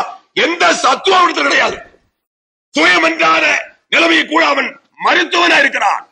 பாவத்துக்கு செத்தான், உலகத்துக்கு செத்தான், மாமிசத்துக்கு செத்தான், நான் என்றான எண்ணத்துக்கும் கூட செத்து போனான். அல்லேலூயா, அல்லேலூயா. அவன் பாவத்துக்கு செத்தான், பின்ன பாவத்துக்கு நீ படைக்க முடியாது. உலகத்துக்கு செத்தான். பவுலுடைய அனுபவம் இல்ல இதுதான். ஆதி கிறிஸ்து அனுபவம் இது. ஆதில சன்னியாசம் அனுபவம் இது. உலகத்துக்கு செத்தான், இனி உலகத்துக்கு அப்படி படைக்க முடியாது, பெண்ணு கட்ட முடியாது, சீட்டு நடக்காது. இனி அல்லேலூயா. மாமிச செத்தான், இனி மாமிசத்தில் அவன் பிழைக்கவே முடியாது. நான் என்றார் எண்ணத்துக்கு செத்தான், இனி சுய அவரிடத்துல கிடையவே கிடையாது. சுயத்துக்காவது சுய சித்தத்துக்காவது அங்கே அவனுக்கு இடம் இல்லை. காரணம், அவ்விதமாக அதற்கு எல்லாவற்றையும் மரித்தவன். மரித்தான். மரித்தோடு கூட என்ன வந்தது? அவன் பூர்ணமான ஒரு புதிய பாத்திரமா மாறினான். புதிய பாத்திரமா மாறினதுக்கு அப்புறம் என்ன வந்தது? தேவன் அவனை தமது வல்லமையினாலும் நிறைத்தார். ஆவின் நிறைவென்றால் அளவிட முடியாது. அளவிட முடியாத ஆவின் நிறைவை அவன் பெற்றுக் கொண்டிருக்கிறான். அளவிட முடியாத ஆவியானவர் அவனை ஆள்கொண்டு அவனை நடத்தி கொண்டே இருக்கிறார். அவரிடத்துல வேற எந்த சத்துவம் கிடையாது, வேற எந்த வல்லமையும் கிடையாது. அவனிடத்துல தெய்வீக வல்லமை மாத்திரம் இருந்து கொண்டிருக்கிறது. அது அளவிட முடியாத நிலைமையில அவனை ஆள்கொண்டு நடத்தி கொண்டே இருக்கிறது. இதான் சன்னியாசிமாருடைய அனுபவம். மற்றபடி எந்த இதையும் செய்து பிரயோஜனம் இல்லை. ஆதி சபையில 5 வகையான ஊழியக்காரர்கள் விதமான சன்னியாச பிரதட்சியோடு காணப்பட்டவர்கள் 5 வகுப்பினர் என்று நாம் வேதத்தில் தாராளமாக படித்தறிந்த ஒரு அப்போஸ்தலன், தீர்க்கதரிசி, சுவிசேஷகன், மேய்ப்பன், போதகன், 5 வகுப்பினராகிய ஊழியக்காரர்கள் இவ்விதமான அனுபவத்தை, சன்னியாச பிரதிஷ்டையான அனுபவத்தை உடையவனாக துறவிகளாக காணப்பட்டவர்கள். தேவ ஆவியின் அபிஷேகத்தை பெற்று ஆவியின் நிறைவை அடைந்து தெய்வ வல்லமையினால் நிறைக்கப்பட்டு தேவ வல்லமையினால ஆள்கொண்டு நடத்தப்பட்டவர்கள். அல்லேலூயா. அளவிட முடியாத தெய்வ வல்லமை அவர்களை ஆள்கொண்டு நடத்தி கொண்டே இருந்தது. எங்க பார்த்தால் தெய்வ வல்லமை மாத்திரம் அவனத்துல, வேற ஒன்றையும் பார்க்க முடியாது. அவருடைய சரீரம், ஆவியாத்ம சரீரம் 3லையும் எங்க பார்த்தாலும் தெய்வீக வல்லமை மாத்திரம், வேற ஒன்றி இருக்காது. அவருடைய மாமிசத்தின் வல்லம், நாம் முதல் சொன்ன மாமிச சித்தம் என்று, மாமிசத்தோடு மறித்தவர் ஆகிற மாமிச குணம், மாமிச வல்லமை அவத்தில் இருக்காது. இவ்விதமான அனுபவத்தை பெற்றவர்கள் ஊழியக்காரர்கள். ஆனால் விசுவாசிகள் எப்படிப்பட்டவர்கள்? விசுவாசிகள் என்ன அனுபவத்தோடு காணப்பட்டார்கள்?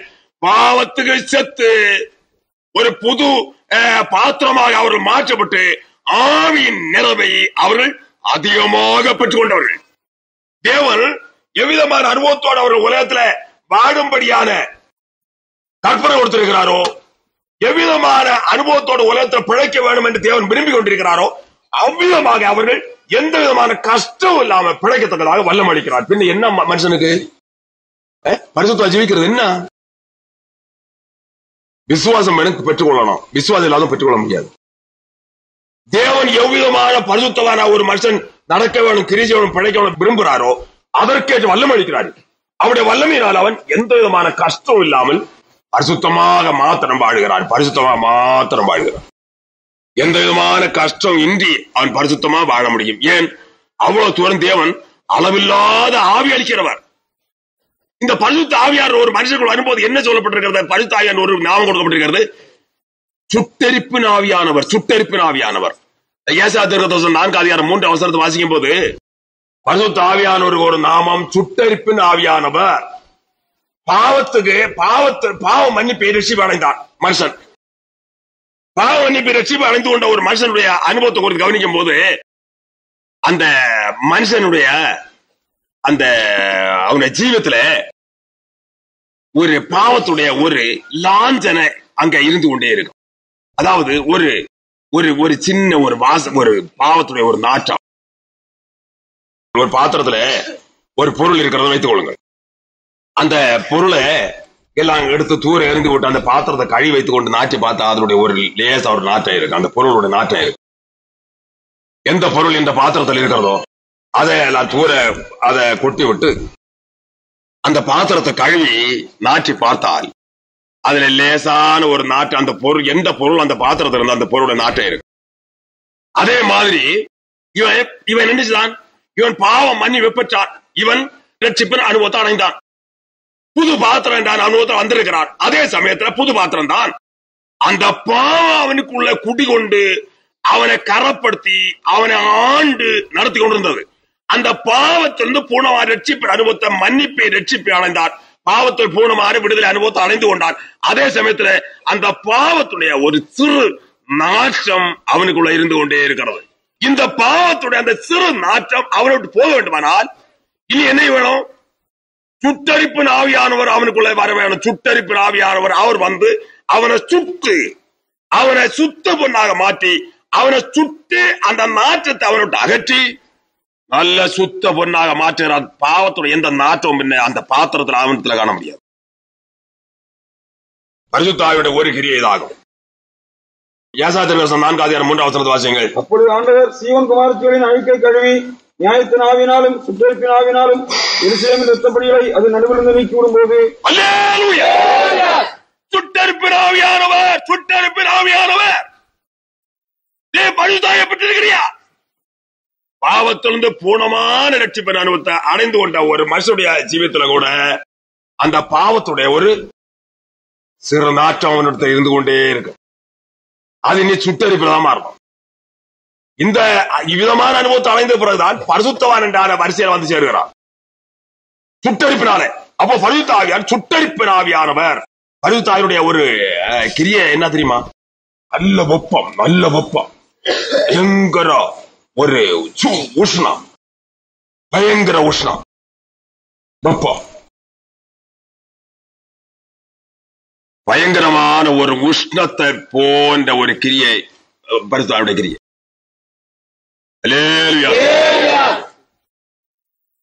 நான் ரட்சிக்கப்பட்ட ஆரம்ப காலத்துல பரிசுத்த அபிஷேகம், அந்நிய பாஷை அடையாளத்தோட எனக்கு அபிஷேகம் கிடைக்க ரொம்ப காலமானது. ரொம்ப காலம், நீண்ட காலம் ஆனது. அபிஷேகம் கிடைக்க வச்சது எனக்கு. அதே சமயத்துல ஆவியோட கிரியை ஒன்று என்னுடைய அனுபவத்துல ஜீவத்துல இருந்து கொண்டே இருந்தது. சாதாரணமாக இந்த அந்நிய பாஷை பேசுறானே, சாதாரணமாக அந்நிய பாஷை பேசுற வகுப்பு பார்க்க எத்தனை மடங்கு அதிகம் என்னுடைய ஆவி நிறைவு. அந்த காலத்துல அந்நிய பாஷை அடையாளத்தோடு பெற்றுக்கொள்றது முன்னு. அதே சமயத்துல இங்க நான் ஊழிய செய்து கொண்டிருக்கிறேன், ஊழியக்காரா இங்க இருந்து கொண்டிருக்கிறேன். நான் பிரசவம் பண்ணி நான் காத்திருப்பைத்து ஜனங்களுக்கு அபிஷேகம் கிடைக்கிறது எனக்கு அந்நிய பாஷை அடையாளத்தோடு அபிஷேகம் கிடைக்கல.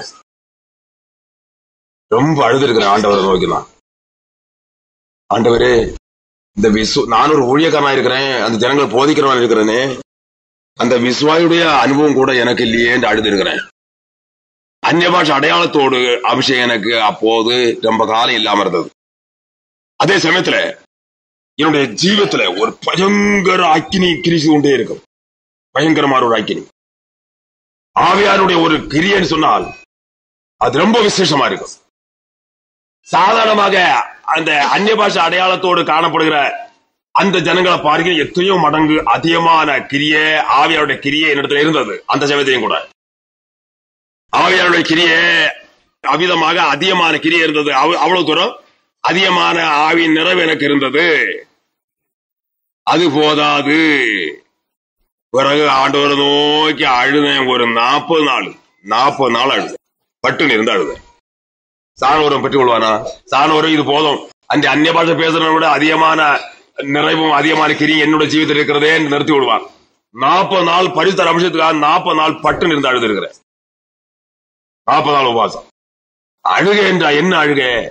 ஒரு விசுவாசியுடைய அனுபவம் கூட எனக்கு இல்லை. நான் அவர்களுக்கு போதிக்கிற ஒரு போதகனா ஊழியக்காரனா இருக்கிறேன் என்று அழுத. எனக்கு இந்த பரிசுத்த அபிஷேகத்தை குறித்து பல பிரசங்கமார், பல அனுபவமுள்ள பிரசங்கமாரோடு நான் இடப்பட்டதுனால எனக்கு சந்தேகத்தை உண்டாகி போட்டார்கள். எப்படி சந்தேகத்தை உண்டாக்குனார்கள்? ஆவியானவர் 2 இருவரும் உண்டு. ஒரே ஆவியானவர். அதே விதத்துல 2 வகையான ஆவியானவர் உண்டு. ஒரு சன்னியாசி சொல்லி போட்டார். அது பொய்யின் ஆவியும் உண்டு, அதுவும் பரிசுத்த ஆவி உண்டு. பரிசுத்த ஆவியின 2 சன்னியாசிமாரை குறித்து அவனுக்கு இஷ்டமான விருப்பமான சன்னியாசியை பெற்ற ஆவி நல்ல ஆவி என்றும், அவனுக்கு விருப்பம் இல்ல சன்னியாசி கிட்ட இருக்கிற ஆவி பொய்யின் ஆவி என்றும், இவன் சும்மா ஒரு உதவாத சன்னியாசி. பிறகுதான் தெரியும் இவனு ஒன்று தெரியாது. இவனு பரிசுத்தாவிய குறித்து நம்பிய கூட இல்லாத ஒரு சன்னியாசி. இப்படி சொல்லி போட்டார். அப்போ என்னுடைய அனுபவம் என்ன வந்தது? அப்போ 2 வகையான ஆவி உண்டு போல இருக்குது பரிசுத்தாவியில. அப்படி கிடையாது, யாரும் அப்படி நினைச்சிட கூடாது. அவன் சொன்னது பொய்யின் ஆவி என்று ஒரு ஆவி உண்டு, சத்திய ஆவி என்று ஒருவர் உண்டு. அந்த சன்னியாசி கிட்ட இருக்கிற நல்ல ஆவி சத்திய ஆவி, மற்றது கொஞ்சம் மோசமா குறைஞ்ச ஆவி பொய்யின் ஆவி. இந்த சந்தேகத்தை எனக்கு உண்டாக்கி விட்டதுனால எனக்கு அப்போது பைபிளும் தெரியாது. உடனே நான் என்ன செய்கிறேன், ஆண்டவரே ஆதி அப்போஸ்தலர் மாதிரி கொடுத்த ஆவி எனக்கு வேணும். நிஜமா ஆதி அப்போஸ்தலர் மாதிரி கொடுத்த பரிசுத்த ஆவி எனக்கு வேணும் என்றால் ஜெபம் தான். அப்போ நமக்கு இது போதும் நினைனேன். நமக்கு சத்திய ஆவி என்ன மற்ற ஆவியர் ஒரு சந்தேகம் நமக்கு இந்த இப்ப பரிசுத்தாய் காத்திருக்கிறதுல அப்படிப்பட்ட என்ன ஆவியன்னு நமக்கு கேட்க அவசியம் இல்லை. நான் யோசனை பண்ணி பார்த்தேன் எப்படி கேட்கல ஆண்டு விடத்துல. அப்போ எனக்கு இப்படி கிடைச்சது, ஆதி அப்போஸ்தலர் மாதிரி பெற்றதான ஆவி போதும் என்று ஜெபம் பண்ணணும். அப்போ சரியா வந்துடுறேன். ஒரு ஜெபம், ஆண்டவரே என் தேவனே என் பிதாவே ஆதி அப்போஸ்தலர் மாதிரி கொடுத்தான பரிசுத்தாய் எனக்கு வேணும் என்று ஜெபம். ஆதி அப்போஸ்தலர் மாதிரி கொடுத்த பரிசுத்தாய் வேணும், ஆதி அப்போஸ்தலர் மாதிரி கொடுத்த அபிஷேகம் எனக்கு வேணும், ஆதி அப்போஸ்தலர் மாதிரி கொடுத்த பரிசுத்தாய் வேணும் ஜெபம். 39 நாள் ஒரு 4-5 மணி உத்தேசம், ஒரு 4-5 மணி இருக்கும். சாயங்காலம் ஒரு 5 மணி 4 மணி 5 மணி இருக்குன்னு நினைக்கிறேன். அப்போ டைம் பீசலும் கிடையாது. ரொம்ப சீணித்து போறேன் உபாசனால. அப்போது ஜெபத்தை முடித்து கொண்டு படுத்துக்கொண்டு யோசிக்கிறேன், எப்படி ஆனாலும் ஒரு பெரிய நஷ்டம் வந்து போனது. ஏன் இவ்வளவு சரீரத்தை ஒடுக்கியும் நாம் விரும்புற ஆசீர்வாதம் கிடைக்கலையே. விரும்புற ஆசீர்வாதம் கிடைத்திருக்குமானால் லாபம் தான். எவ்வளவு சரி, இதை விட எவ்வளவு கூட ஒடுங்கினாலும் ஒன்றுமில்லை. இது சரீரத்தை ஒடுக்கியும் நமக்கு கிடைத்ததான ஆசீர்வாதம் கிடைக்கலையே, பெற வேண்டியதான ஆசீர்வாதம் பெறவில்லையே. சரீரத்தை ஒடுக்கிறதா லாபம், நமக்கு ஆசீர்வாதம் கிடைக்கல. ஆகினால இது ஒரு பெரிய நஷ்டம் ஆகி விட்டதே.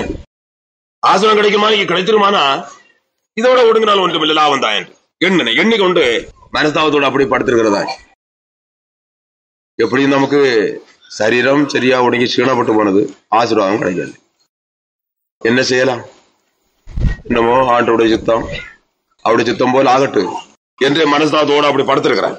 அப்போ ஒரு சத்தம் கேட்கறது, அசரீர வார்த்தை கேட்கறது, எழுந்திருந்து ஜெபம் பண்ணு. உடனே எழுந்திருந்து ஜெபம் பண்ண. உடனே ஆண்டவர் அபிஷேகம் பண்ண. அபிஷேகம் பண்ணி கொண்டு ஆண்டவர் சொன்னது, நீ கேட்டதான பரிசுத்த ஆவியார் ஒண்ணு தந்திருக்கிறேன், தைரியமாயிரு, பயப்படாத மகனே. நீ கேட்டதான பரிசுத்த ஆவியானவர அது என்ன இது சொன்னாரு, இன்னும் நாம் பயந்துடப்பட எவனாவது என்ன பயப்படுத்திட விடாது. நீ கேட்டதான பரிசுத்த ஆவியானவரை உனக்கு தந்திருக்கிறேன், ஆதி அப்போஸ்தலருக்கு கொடுத்தான அபிஷேகத்தை உனக்கு கொடுத்திருக்கிறேன், அந்த ஆவியினால் உன்னை அபிஷேகம் பண்ணிருக்கிறேன் மகனே. இனி பயப்படாதே, தைரியமாயிரு. என்ன ஆவியின் நிறைவு, என்ன ஆவியின் நிறைவு. பீரங்கி வைத்தா எப்படி கேட்குமோ அப்படி எல்லாம் கிட்டுக்காம். இங்க எல்லாம் ஒரே கிட்டுக்காம். என்ன ஆவியின் நிறைவு, என்ன அந்நிய பாட்டு, என்ன வல்லமே.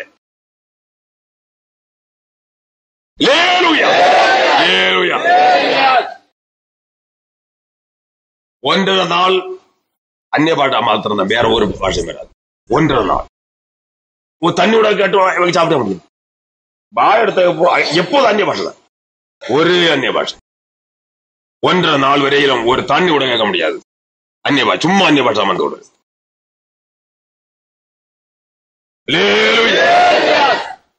பிறகு பார்த்தேன், இனி தமிழே வராது, என்ன செய்கிறது? வேற எந்த பாஷையும் வர, என்ன செய்கிறது? தண்ணி குடிக்க முடியும். தண்ணி என்று கேட்க ஆயிரத்தோட அந்நிய பாஷை வரும்.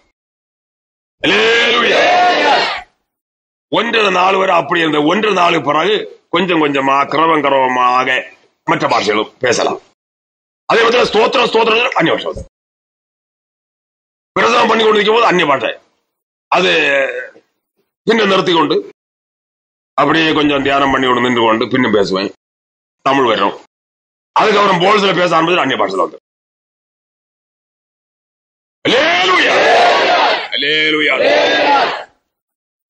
பிறகு அது அப்படியானது. அதுக்கப்புறம் இனி இது பெரிய சொல்ல அந்த இடத்த சொல்ல இப்ப சமயம் இல்லை. அதுக்கப்புறம் என்ன தெரியுமா, அதுக்கு எத்தனை மடங்கு அதிகம் அளவு தந்திருக்கிறான். அதுக்கப்புறம் அப்போதான் என்ன, இதுக்கப்புறம் இனி ஒரு அளவும் கிடையாது, அவ்வளவு பெரிய அளவு பூர்ண பெரிய அளவில் ஆண்டவர் அபிஷேகம் பண்ணியிருக்கிறாங்க. அதுக்கப்புறம் இன்னும் எத்தனையோ மடங்கு அதிகமான அளவு தந்திருக்கிறார். இன்னும் இன்னும் இன்னும் இன்னும் அதிகமான அளவு. இந்த பரிசுத்த ஆவியான ஒரு மனுஷனுக்குள்ள வரும்போது அவனை சுட்டு அவனுடைய சுயம், அந்த பாவத்தின் அந்த வாசனை, நாற்றம், துர்நாற்றம் அத்தனை அவனை விட்டு சுட்டெரித்து அகற்றி அவனை நல்ல தூய மனிதனாக தூய ஒரு பொன்னான அனுபவத்தை அவனுக்கு கட்டளையிடுகிறார். அல்லேலூயா. அதுக்கப்புறம் என்ன செய்கிறார், இன்னும் ஆவியின் நிறைவை அதிகமாக அளிக்கிறார். என்றால் அவன் உலகத்தில் இருக்கிற காலமுறையிலும் உலகமும் உலகத்தில் காணப்படுற எரிசத்துவங்கள் அத்தனையும் இவனுக்கு எதிராக நின்று வேலை செய்யும், கிரிசியும் இவனுக்கு எதிராக நின்று யுத்தம் பண்ணு என்று தேவன் அறிகிறார். ஆகினாலே எல்லாவற்றையும் வென்று மேற்கொண்டு எப்போதும் ஜெயகரமான அனுபவத்தோடு முன்னேறி செல்ல எவ்வளவு ஆவியின் வல்லமை, தெய்வீக பலம் அவனுக்கு தேவையோ அதை ஆண்டவர் அறிகிறார். அதற்கேற்றவாறு அவனை அந்த வல்லமையினால் நிறைக்கிறார். அல்லேலூயா. அதிகமாக பரிசுத்தன் வல்லமையினால் நிறைத்து நிறைத்து நிறைத்து நிறைத்து நிறைத்து அவன் பரிசுத்தமாக வாழ, தேவனுக்கு பிரியமாக ஜீவிக்க, தேவ சுத்தம் செய்ய, தேவன் எவ்விதமாக ஒரு மனிதன் ஜீவிக்க விரும்புகிறாரோ அதற்கேற்றபடி ஜீவிக்க அவ்வளவு தூரம் அவனுக்குள்ள அந்த ஆவியானவர் கிரியை செய்து அவனை பலப்படுத்தி தேவ பலமாய் அந்த ஆவியானவரை அவன் நடத்துகிறார். அவனுக்கு எந்த விதமான கஷ்டமும் கிடையாது. பரிசுத்தமா ஜீவிக்கிறதையாவது, தேவ சித்தம் செய்கிறதையாவது, மற்ற ஆவிக்கிற ஜீவித்துல முன்னேறதையாவது அவனுக்கு எந்த விதமான கஷ்டமும் கிடையாது. அவ்வளவு தூரம் அவர் என்ன செய்யறார், ஆவியின் நிறைவை அதிகமாக கொடுத்து அவனை வழி நடத்தி கொண்டே இருக்கிறார். அல்லேலூயா. அல்லேலூயா. விசுவாசித்தேன் ஆகியால் பேசினேன் என்று எழுதியிருக்கிறபடி நாங்களும் அந்த விசுவாசத்தின் ஆவி உடையவளாயிருந்து விசுவாசிக்கிறபடியால் பேசுகிறோம். விசுவாசத்தின் ஆவியானவர். அல்லேலூயா. இந்த ஆவியானவர் என்ன செய்கிறார், அவனை தூய பொன்னாக மாற்றுகிறார். பூர்ணமான பரிசுத்தமாக அவனுக்குள்ளே உண்டாக்குகிறார். அல்லேலூயா. இப்படிப்பட்ட வாக்கு தத்தங்கள் நமக்கு உண்டாயிருக்கிறபடினால் பிரியமானவர்களே, மாம்சத்தின் ஆவியில் உண்டாயிருக்கிற அசூயை நீங்க நம்ம சுத்திகரித்துக் கொண்டு பரிசுத்தமாக தேவ பயத்தோட பூர்ணப்படுத்த கடவோம் என்று 2 கொரிந்தியர் 7:1 சொல்லப்பட்டிருக்கிறது. அல்லேலூயா. இப்படிப்பட்ட வாக்கு தத்தங்கள் நமக்கு உண்டாயிருக்கிறபடினால் பிரியமானவர்களே, மாம்சத்தின் ஆவியில் உண்டாயிருக்கிற அசூயை நீங்க நம்ம சுத்திகரித்து, மனுஷன் ஆவி ஒன்று இருக்கிறது, மனுஷ ஆவியும் மனுஷ மாம்சமும் ஆவி ஒன்று இருக்கிறது. அந்த அதுல இருக்கிற சிறு அசுசி கூட இல்லாதபடி அத்தனையும் அவனை விட்டு நீங்க வேணும். மாம்சத்தின் ஆவியில் உண்டாயிருக்கிற அசுசி நீங்க நம்ம சுத்திகரித்துக் கொண்டு பரிசுத்தமாக தேவ பயத்தோட பூர்ணப்படுத்துகிறோம். பரிசுத்த ஆவியானவர் என்ன செய்கிறார், அவனுடைய சகல கேடுகளை அவனை விட்டு அகற்றி அவனை தூய பொன்னாக மாற்றி பூர்ணமான பரிசுத்தமாக அவனுக்குள்ள உண்டாக்கி முற்றிலும் பரிசுத்தவானாக உலகத்தில் வாழும் வாக்கியத்தை பரிசுத்த ஆவியானவர் கொடுக்கிறார். அல்லேலூயா. பரிசுத்த ஆவியில மனுஷன் கிடைக்கிற அனுபவத்தை கவனித்து பாருங்க. பரிசுத்த ஆவியானவரை பெற்றுக் கொள்றதுக்கு அநேகருக்கு சமயம் இல்லை. காரணம் விசுவாசம். நிச்சயமாக பரிசுத்த ஆவியை பெற்று அந்நிய பாஷை அடையாளத்தோடு பரிசுத்த ஆவியை பெற்று அதற்கப்புறம் இன்னும் அதிகமான நிறைவை பெற்றுக் கொள்ளாட்டா முதலாம் ஒருத்தர் அவனுக்கு பங்கு கிடையாது. ஒருவரை ஏமாத்து போக வேண்டாம். முதலாவது அவன் பங்கு பெறக்கூடிய அனுபவத்தில் அவன் காணப்பட முடியாது. ஆண்டவர் என்ன சொல்லி இருக்கிறார், ரட்சிக்கப்பட்டிருந்தால் நான் உன்னை உயிர் தெழுப்பேன் சொல்லவில்லை. நீ ரட்சிக்கப்பட்டிருந்தால் போதும், ஆவியின் அபிஷேகத்தை பெற்றுக் கொள்ளாவிட்டாலும் நீ ரட்சிக்கப்பட்டிருந்தால் நான் உன்னை உயிர் தெழுப்புவேன் சொல்லவில்லையே. இனி எத்தனை வசனங்கள் இருக்கிறது. நீ ரட்சிக்கப்பட்டிருந்தால் போதும், நான் உன்னை உயிர் தெழுப்பேன் சொன்னாரா? நீ மூளை ஞானஸ்நானத்தோட நிறுத்தி விட்டிருந்தாலும் போதும், ஆவின் அபிஷேகம் பெறாட்டாலும் போதும், உன்னை உயிர் தெழுப்பேன் சொன்னாரா? சொன்னாரா? நீ ரட்சிக்கப்பட்டிருக்கிறேன் என்று சாட்சியாக உலகத்துல சாட்சின்னு சொல்லி ஒரு பிரசவம் பண்ணக்கூடிய அறிவுள்ளவனா இருந்து நீ அப்படி நடந்தா போதும் உனக்கு உயிர் தெழுப்பேன் சொன்னாரா? சொல்லல. அன்றியும் இயேசுவை மருத்துவருந்து எழுப்பினுடைய ஆவி உங்களில் வாசமாயிருந்தால், கிறிஸ்துவை மருத்துவருந்து எழுப்பினவர் உங்களில் வாசமாயிருக்கிற தம்முடைய ஆவியினாலே சாவுக்கு ஏதுவான உங்கள் சரீரங்களையும் உயிர்ப்பிப்பார். வேற வழி கிடையாது, வேற வழி. அப்போது இந்த அறகுறையா கொஞ்சம் ஆவின் நிறைவு பெற்றுக் கொண்டிருக்கிறானே, அந்நிய பாஷை திருத்தம் இல்லாமலும் கொஞ்சம் அந்நிய பாஷை ஒருவன் ஆவின் நிறைவை பெற்றுக் கொள்ளும் போது அவன் உலகத்தில் அத்தனை பாஷையை பேசுகிறான். தெய்வீக பாஷையை பேசுறான், தூதர பாஷையை பேசுறான், உலகத்துல அத்தனை பாஷையும் பேசுவாங்க. எல்லாம் படித்து பேசுற பாஷையை விட தெளிவா இருக்கும். அதான் சும்மா ஏதோ கரவரன்னு சொல்றது அந்நிய பாஷை ஆகாது. அந்நிய பாஷை என்றால் ஒருவன் படித்து பேசுற பாஷையை பார்க்கலும் தெளிவாக இருக்கும். தான் படித்து பேசுற பாஷையை போலையாவது இருக்க வேண்டாமா? உலகத்தில் எத்தனை பாஷை இருக்கு, அத்தனை பாஷையிலையும் பரிசுத்த ஆவியானவர் பேசுறார். எல்லாம் படித்து பேசுற பாஷையை பார்க்கலும் தெளிவா இருக்கும். தூதர பாஷையை பேசுகிறார், தெய்வீக பாஷையை பேசுகிறார். தேவனுடைய பாஷை வேற இருக்கிறது, தூதர் பாஷை இன்னொன்று இருக்கிறது. பரலோகத்துல கூட உலகத்துல அநேக பாஷைகள் இருக்கிறது. இந்த எத்தனை பாஷையில தேவாவியார் பேசுறாரு அத்தனையும் தெளிவாக படித்து பேசுறது போல அதோட அதிகமாகும் தெளிவா இருக்கிறது. அதான் பரிசுத்தாயுடைய கிரியை. ஏதோ கரவருகிறவன் என்னெல்லாம சொல்லி கொண்டிருக்கிறது அது அந்நிய பாஷை ஆகாது. அது காரணம் தெரியுமா? அது ஆவியின் அவ்வளவு கொஞ்சம் குறைந்த அளவில் இருக்கிறதுனால பாட திருத்தம் இல்லை, சில பாஷை மாத்திரம் இருக்கிறது, ஏராளமான பாஷைகள் கிடைக்கிறது இல்லை. இந்த அளவில் இருந்தால் அந்த ஆவி அவனை விட்டு நீங்கும். காரணம் என்ன தெரியுமா? இவன் ஜெயகரமான அனுபவத்தோடு ஜீவிக்க முடியாது. அதிகமான ஆவி நேரம் பெற்றுக் கொள்ளாவிட்டால் ஜெயகரமான அனுபவத்தோடு அவன் ஜீவிக்க முடியாது. அவன் ஜீவத்தில் தோல்வி ஏற்படும் அல்லது பரிசுத்தொகை ஏற்படும். பரிசுத்த ஆவி அவனை விட்டு போய்விடுவார். ஜீவத்தில் தோல்வி ஏற்பட்டு பரிசுத்த குறைவன் ஜீவத்தில் ஏற்படும், பரிசுத்த ஆவியானவர் அவனை விட்டு போய்விடுவார். அதற்கு அறகுறையாக கொஞ்சம் ஏதோ சிறு அளவுல உள்ள நிறைவு மாத்திரம் அவருக்குள்ள இருக்கிறதுனால வருகிற கேடு. அந்த அளவில் அவன் இருந்து கொண்டிருப்பான். ஆனால் அவன் பரிசுத்தமா ஜீவிக்கிறது பலனற்றவனா இருக்கிறதுனால, அவன் ஜெயகரமான அனுபவத்தோடு ஜீவிக்க அவன் சக்தி அற்றவனா இருக்கிறதுனால அவன் தோல்வி அடைவான். பரிசுத்த குறைவு அவன்ல ஏற்படும். பாவ கிரியை அவன்ல வந்து பரிசுத்தம் இருக்கிற பரிசுத்தத்தை கெடுக்கும். அப்போது அந்த ஆவியானவர் என்ன செய்வார்? அவனை விட்டு போய்விடுவார். பரிசுத்த ஆவியானவர் அவனுக்குள்ளே எப்போதும் வாசம் பண்ணி அவனுக்குள்ளே கிரியை செய்து கொண்டு இருக்கவன் எப்போதும் எத்தனை காலம் வரை? இயேசு கிறிஸ்துவின் வருகை வரையிலும், கிறிஸ்து இயேசுவின் வருகை வரையிலும் பரிசுத்த ஆவியானவர் அவனுக்குள்ளே இருந்து கொண்டிருக்க வேணாம். நான் முதல்ல சொன்னேன் என்ன, மருத்துவனாலும் அவன் சரீரம் அடக்க பண்ணப்பட்ட இடத்திலே அந்த சரீரத்தோடு தேவ ஆவி அங்க இருந்து கொண்டிருக்கிறது. இயேசு கிறிஸ்துவின் வருகை வரையிலும் தேவ ஆவி அவனை விட்டு நீங்கிறதே இல்லை. அல்லேலூயா.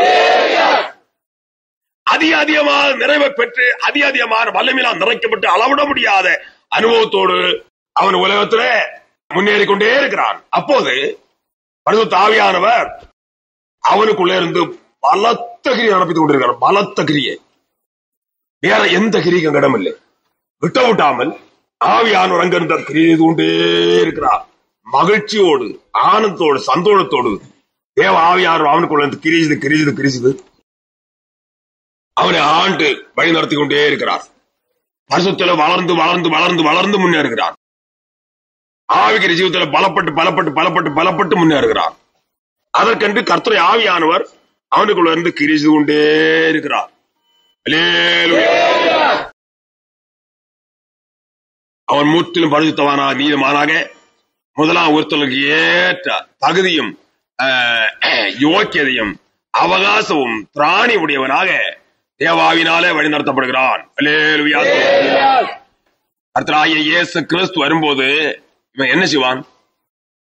முதலாம் ஒருத்தலுக்கு ஏற்ற தகுதியோடு காணப்படுவான். இனி 1 யோவான் 3:24 ஒரு காரியம் சொல்லப்பட்டிருக்கிறது.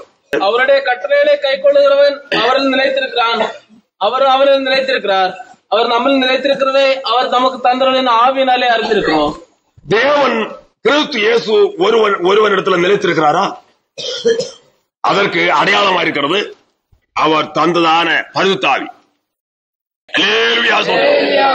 அவருடைய கட்டளைகளை அவன் கைக்கொள்கிறானோ அவன் என்ன செய்கிறான்? அவரில் நிலைத்திருக்கிறான்.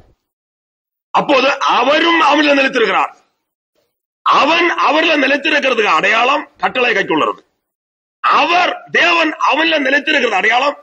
அவர் அவருடைய ஆவி அவனுக்குள்ள வாசம் பண்ணுகிறதுனால தேவன் அவன்ல நிலைத்திருக்கிறது அடையாளமாக நாம் காண்கிறது என்ன? தேவ ஆவியார் அவனுக்குள்ளே வாசம் பண்ணுகிறது.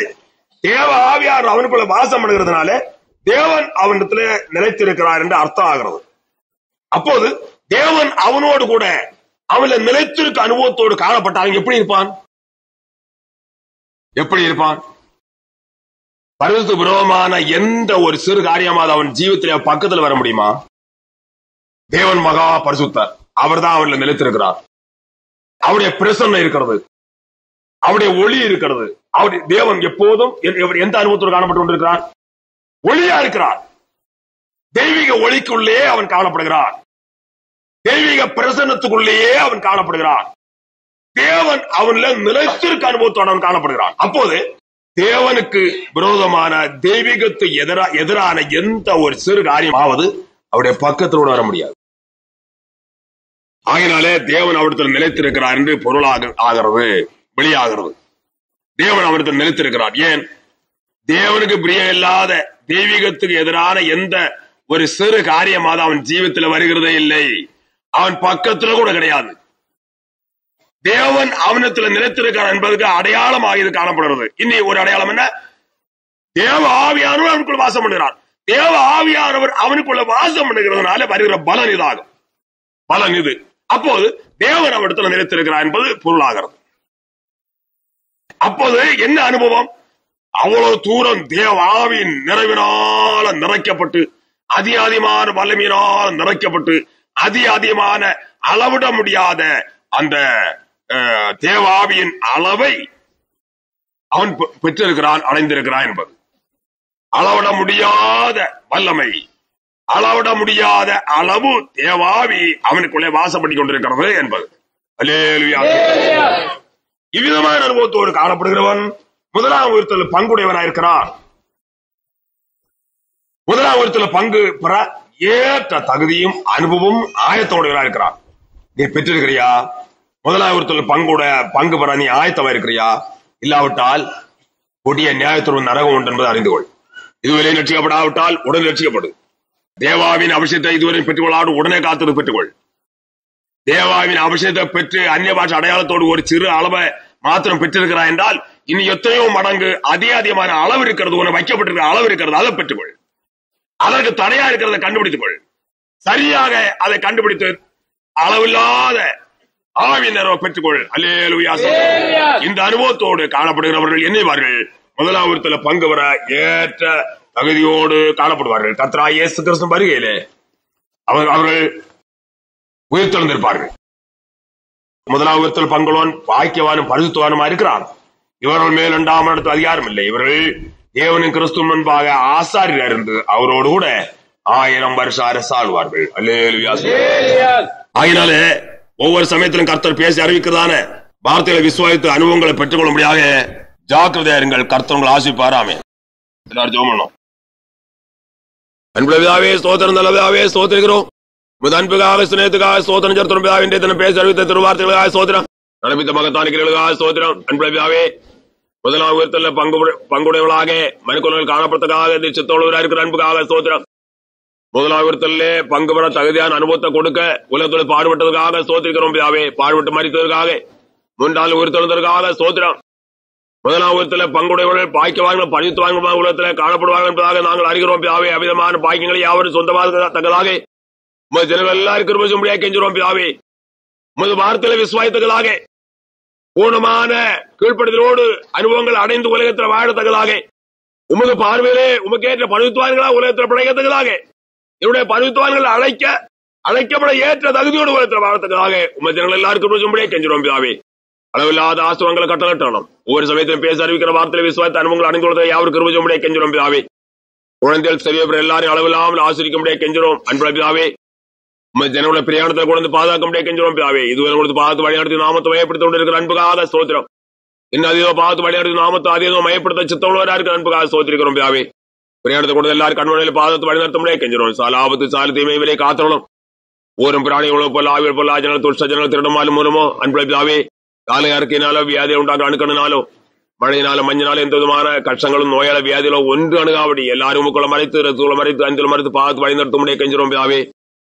வந்து காத்தலும் வாகனத்தில் கட்டலாட்டலும் தங்கள் இல்லங்களை சந்தோஷம் சமாத்தோடு செஞ்சாத்தக்கதாக எல்லாரும் கிருபை செய்ய முடியாது கெஞ்சிரும் பிதாவே. எல்லா குடும்பங்களையும் தங்கி வாசம் பண்ணி அளவில்லாத ஆசிரமங்கள் கட்டலாட்டு நாமத்தை பயப்படுத்த கெஞ்சிரும். உமது நாமத்திலே பிழைக்கத்தக்கதாக உங்க விசுவாசி பிழைக்கத்தக்கதாக திருவிழச்சித்தம் மாத்திரம் ஜனங்கள் கடந்து போத்தக்கதாக யாரும் கிருபை செய்ய முடியாது கெஞ்சிரும் பிதாவே. சகல ஆதி ஜெயத்து ஆசிரத்தை கட்டலாட்டணும் சுற்றில் கவர்மெண்ட் காத்தலும் போக்கல் மரத்தில் காத்தலும் குழந்தை சூழல் எல்லாரும் காத்தலும் நாமத்தை பயப்படுத்தணும். அன்புடைய பிதாவே குழந்தை சிறுவர் எல்லாரோடும் கிட்டப்படாத பாதல் எப்போதும் யாவரோடு உண்டாயிரம் கெஞ்சிரும் வரைக்கும் எல்லாரும் ஆயத்தப்படுத்தலும் நாமத்தை பயப்படுத்தலும் கிருபாரன் தேவாரும் மேல்பறைய சுநாமத்தில் ஜெபங்கள் அன்பளப்பாரா பிதாவே. கர்த்தராகிய இயேசு கிறிஸ்துவின் கிருபையும் தேவனுடைய அன்பும் பரிசுத்த ஆவியானுடைய ஐக்கியம் நம்ம சமணத்தோடும் கூட இருப்பதாக.